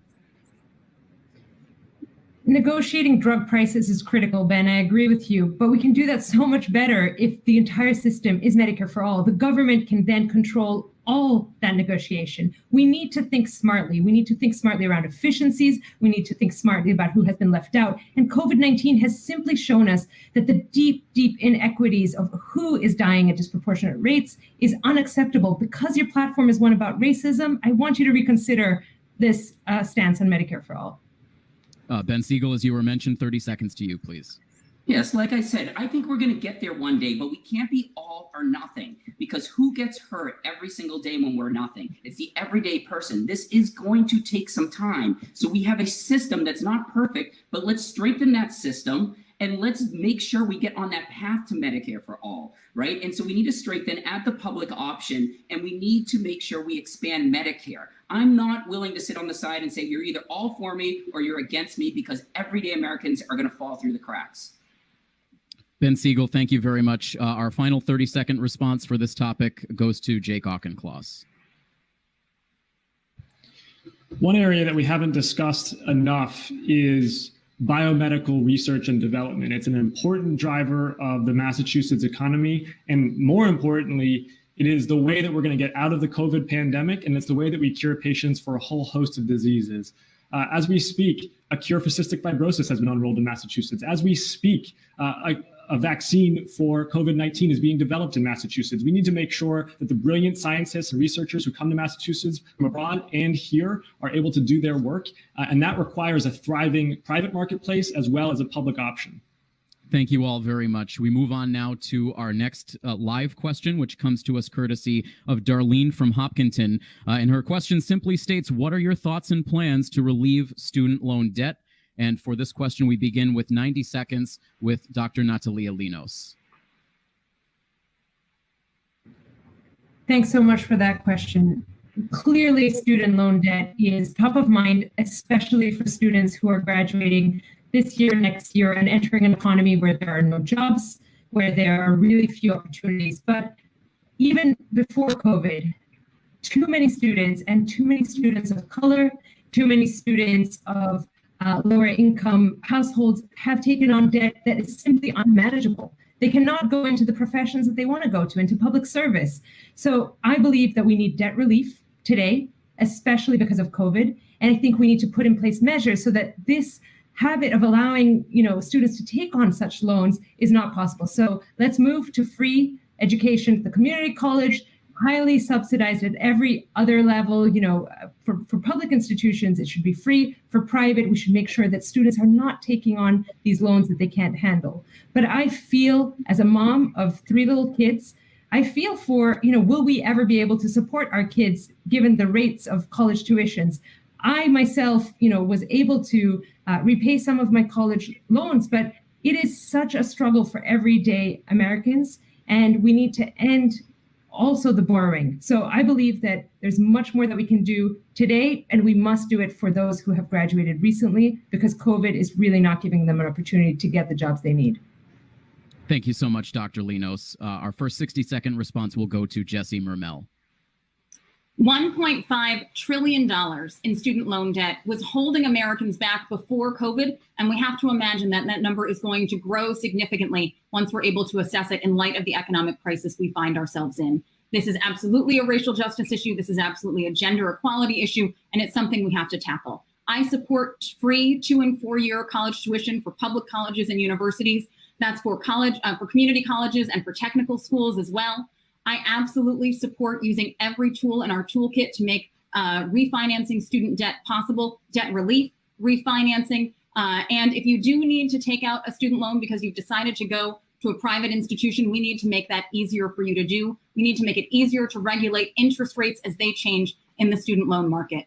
And for those students who have been taken advantage of, because Betsy DeVos has allowed for-profit schools to prey on some of the most vulnerable people in our country who are just trying to better themselves, we need to stand up for them and make sure that they are able to move forward instead of being saddled by student debt just because they're trying to move up and make themselves, better qualified for jobs.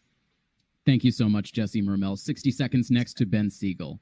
Thank you so much, Tim. Look, as someone who still has significant student debt, growing up in a blue-collar, middle-class family in a suburb of Boston and going to undergraduate, law school, and business school, this is really personal to me. We need to make sure our schools are accessible and affordable to everyone, because we are in a time where Black and Latino students are less likely to go to school. So the first thing we need to do is cap at a very small fixed percentage what someone's student debt would be, somewhere between 5 and 8%. So they're never choosing between paying off their debt and their rent. We need to make sure that students get the same friendly rates on their interest rates on their loans that banks do when they loan to each other, not 6 to 11%, but the 1.2 to 1.6%. We also have to make sure that our community colleges are free to all low and middle income students, and that our free public higher education is free to our low income and highly subsidized with that cap. And we also have to expand our Pell Grants as well. Thank you so much, Ben Siegel. And our final 60-second response will go to Councillor Jake Auchincloss. A lot of aspirations put forward here. Let's talk about brass tacks to actually make progress. There's more than 50 student volunteers on the campaign. We speak often, and when I hear from them that the universities they're going back to are keeping their tuition at the same rate, despite it being either remote or hybrid, I'm frankly appalled. And universities need to be leaders right now and lower tuition if they're not providing the services that they initially offered to students, even if it's not their fault. So number one, lower tuition during COVID. Number two, Massachusetts and federal partners are going to need to provide guidance for mergers amongst higher educational institutions. This pandemic has accelerated a 10-year trend of declining college enrollment in Massachusetts based on macro trends. And as we see these mergers, we've got to make sure that students who are at those schools or students who are prospective are not being hurt. We need to relax bankruptcy proceedings for students who have been unfairly taken advantage of and who have a lot of student debt right now. And finally, we need much more transparency about student debt that is taken on between the university offering the student debt package and the student and his or her parents. Thank you so much, Jake Auchincloss. We now open it up to final 30-second responses, and we'll begin with Dr. Linos. So I grew up in Greece to parents who, my dad's dad was a refugee from Turkey. My mom's dad was a baker, and they both became doctors. My dad's a surgeon, my mom's an epidemiologist, and that's because medical school in Athens was free, and it's still free. For one of the wealthiest countries where we talk about the American dream, we have to take on that upward mobility is not possible if we have universities that are not available to everyone. Thank you very much, Dr. Linos. Other 30-second responses to this question? Ben Siegel. Yes, two other places that we can focus on is streamlining the public service loan forgiveness program. We also have to create business tax credits so that businesses can offer student loan repayment programs to their employees. This should be something that's a part of a benefit of every business. Finally, we have to be careful when we say free public college tuition, higher education for everyone, because we need to make sure that our lowest income aren't paying for millionaires and billionaires to go to school for free in public colleges. Thank you so much, Ben Siegel. Any other 30-second responses to this question? If not, I think we have time to sneak in one final live question this evening. So for our final question, before we head to closing statements, we'll go to Tom, who submitted this question via our Facebook Live feed. And his question reads as follows. Would the candidates support implementing laws as exist in many European countries to help curb the rise in racism, anti-Semitism, Islamophobia, xenophobia, and sexism in the country? And for this question, we will go to Councillor Jake Auchincloss first for a 90-second response. We need to confront hate speech and violence head on. We need much stronger gun safety laws to prevent people from intimidating others and prevent people from making their communities less safe. And I'll call out a specific example, which is BDS. BDS is anti-Israel, it's anti-peace, and it demonizes the Jewish and Israeli communities with ages-old anti-Semitic and anti-Zionist tropes. I'm strongly anti-BDS. Unfortunately, that's not a person on this stage can assert tonight. Thank you so much, Jake Auchincloss. 60 seconds response now on this question to Ben Siegel. Yes, thank you. Look, I am the only one on the stage who has put out a plan to combat anti-Semitism. I've published an article on how you combat racism, bigotry, hatred in all forms. And as part of that op-ed and my plan, we need to pass far tougher hate crimes legislation, including the anti-lynching legislation that's in. We have to pass the No Hate Act as well so that we can start collecting hate crimes data standardized around the entire country, both by the states and the FBI.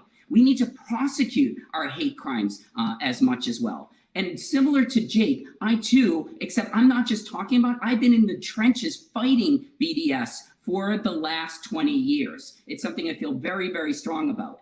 But we need to make sure that there isn't even hate speech at the beginning, because if we can teach our kids from the earliest ages that lies, stereotypes, and prejudice turn into hate and far worse, then we can help eradicate racism in our systems. The same with electing diverse leaders who understand the diverse perspectives in our country.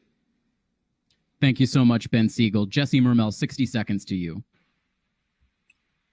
We absolutely need to make sure that we're passing legislation that tackles hate speech. You know, as someone who grew up the product of an interfaith marriage, I have a Jewish father and a Catholic immigrant mother in rural Pennsylvania. I am unfortunately no stranger to anti-Semitism, and I absolutely oppose BDS and support HR 246. It's a very, very important stance that we have to take. I particularly think in these times when we have a president who is fanning the flames of hate, I like to say he has let hate out of the hate closet. He didn't create it. It existed long before he came down that escalator in Trump Tower years ago, but he has given people permission to say things, and unfortunately, in some horrific instances, do things that are fueled by hate, whether it's anti-Semitism, racism, sexism, Islamophobia, homophobia, ableism, you name it. And we need to name that and stand up to it in all of its forms. I couldn't feel more strongly about it, and I look forward to working on it in Washington. Thank you so much, Jesse. And finally, 60 seconds to Dr. Natalia Linos.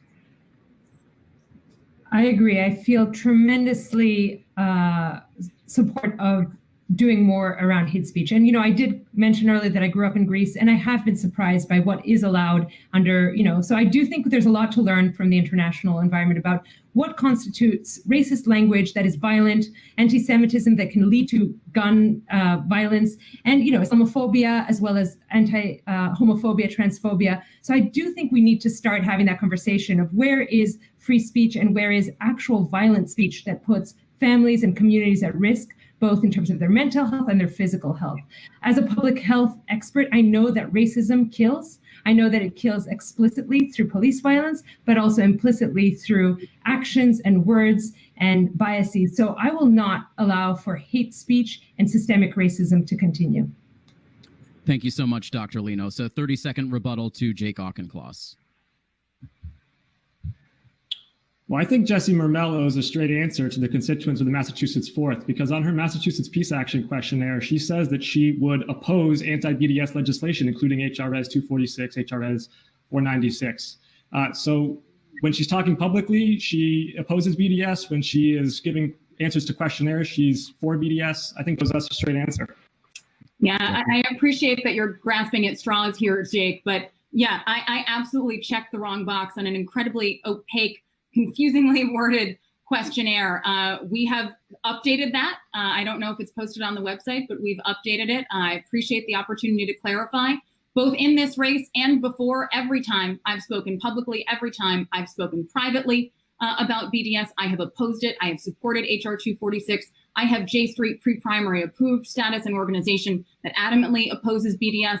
I've served as a community representative on the council of JCRC. I absolutely regret checking the wrong box on one questionnaire, but I have been steadfast and clear in my support for this. And thank you for the opportunity to clarify that. And finally, Ben Siegel, Natalia Linos, 30 seconds to either of you. Ben Siegel first. Yes, thank you. Let me just state very clearly, if being pathetic means standing up as a Latino and standing up for our Black and Latino and other other minorities and standing up for their rights, then I am pathetic, Jake, and I'm happy to take on that title. But let's be clear, your hypocrisy around saying that you fight for hate speech and then you embrace and allow hate speech by comparing the Confederate flag to symbols of hope and being progressive as the LGBTQ and the BLM banners, that to me is just disgusting. And the final word on this question goes to Dr. Linos. I just want to center us back to our values of ensuring that we want equality. I grew up in a religious household, a Christian household, where it felt that there was sentiments of looking down on people for being different, for a little bit of Islamophobia here, a little bit of anti-homophobia.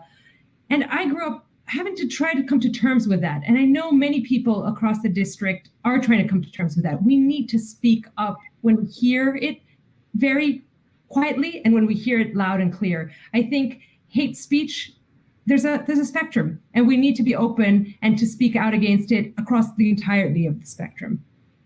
Thank you so much, all of you, for your answers to that question. We're rapidly approaching the end of the evening, so we will transition now to our closing remarks. And just as we did in hour number one of the debate, we will center our closing statements tonight around a question that was submitted to us by State Representative Brian Murray. And so his question reads as follows. The needs and interests of our part of the district vary greatly from other parts. What have you done before and during this campaign to learn about the greater Milford area, and how will you serve the constituents in the area if elected? 60-second closing statements will be allowed to each candidate, and we will begin with Jessie Mermel. Well, Tim, thanks so much for having me tonight. Milford and Bellingham, you guys have a Dairy Queen, so you've been special to me long before I ran for Congress. And of course, I've run the Boston Marathon twice, so I'm between training and race day quite familiar with Hopkinton. But one of my last stops on the trail before lockdown was at the Turtle Tavern in Milford for an evening of drinking liberally. Tim, I was so proud to be your first guest on Milford TV once we switched to virtual campaigning and you started interviewing all of the congressional candidates. I've hosted Facebook Live events with you, State Representative Brian Murray. Thank you so much for doing that. In Milford, one in Hopkinton with my friend and endorser, State Representative Carolyn Dykema. And just a few weeks ago, safely from a social distance, walking and proclaiming loudly and clearly that Black Lives Matter with my friend and endorser, Paul Yorkis, and his wife, Kathleen. You know, how I lead in this district will be how I campaign, showing up, not just doing it for a press release or a photo op or for bragging rights, but doing it so that we can work together in community centered on our shared values to create that bold, progressive future for the 4th Congressional District. I am so proud to be in this race. I'm so delighted to be with you tonight. I hope that I have shown you that I'm the leader that can create that bold, progressive future for this district. I look forward to taking your questions throughout the course of the next 4 weeks and 6 days until Election Day, and I hope to earn your vote on September 1st. Jesse Mermel, thank you so much. A 60-second closing next to Ben Siegel. Thank you so much, Tim, and thank you so much to the 6 DTCs for putting tonight's debate together. It is time that your leader, your next member of Congress, is on the ground listening to you and standing up for you and learning from you and amplifying your voice. Your voice needs to be at the table and needs to be heard. And that is why I have visited all 34 cities and towns in person, learning from all of you and standing with all of you, whether that's different Black Lives Matter rallies in Bellingham and Medway and 2 in Milford, where I was one of the speakers, whether that's when I was at the community center in Hopedale or Celia's coffee shop in Norfolk or Hopkinton when I was at the Black Lives rally and helping Amy Ritterbush win during the town election. I have been showing up and I've been amplifying your voice. That's the type of leader I've been before. That's the type of leader I've been in this campaign. And that's the type of leader you're going to get as your next member of Congress. So please go to Ben Siegel for Congress.com and follow us. And I hope to have your vote on September 1st. Ben Siegel, thank you so much. Our next closing statement for 60 seconds will come from Councillor Jake Auchincloss. The most fun times in Milford were drinking liberally, but I want to focus on a specific issue, which is really close to my heart as someone who's a graduate of public schools here in Massachusetts, as a dad to a kid who's going to be in the public schools in a couple of years, and as someone on the city council in Newton as we're grappling with issues of funding for our public schools, and that is education and how we're going to ensure that we can continue to provide high quality education going forward with the constraints of the COVID recession and with the constraints around public health for COVID. I know Milford has had to cut $300,000 from its budget for public schools, and it is a pledge to you that I make that as a member of Congress, I will be an absolute fighter to get federal relief for local budgets so that local elected officials do not have to make impossible trade-offs between essential services and education. Jake Auchincloss, thank you very much. And our final closing statement will come from Dr. Natalia Linos. Thanks, Tim. I entered this race during the COVID crisis and in response to the crisis as the only one who has the technical expertise and the unique skills to serve at a time of a global pandemic. I've been talking to people across Milford and other towns and cities, and they're saying to me, our top priority is to have a calm and educated person to be part of the conversation, to help us get through this, to get us on the path so that we can reopen our schools safely, so that we can develop a vaccine that is rolled out effectively and not as disastrously as our testing has been rolled out, to make sure that our elderly, our parents and grandparents are safe in nursing homes and in other congregate settings. They want me to represent them because they know that at this time of a global pandemic, it doesn't matter whether you have been in Milford a million times or once, because what matters is, can you solve the problems for the district? And every day at noon, I'm having an Ask Me Anything Zoom so that I can talk to people face to face. So I welcome anyone who wants to answer and ask any questions. It's every day at noon.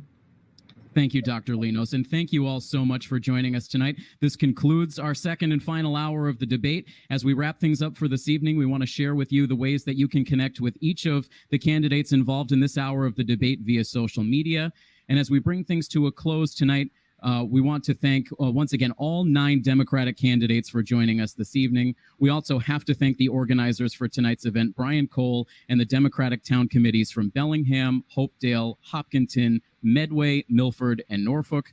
Milford TV would also like to extend our thanks to many of the cable access stations across the 4th District for streaming tonight's coverage, including the towns of Attleboro, Bellingham, Brookline, Foxborough, Hopedale, Hopkinton, Medfield, Medway, Norfolk, and Swansea.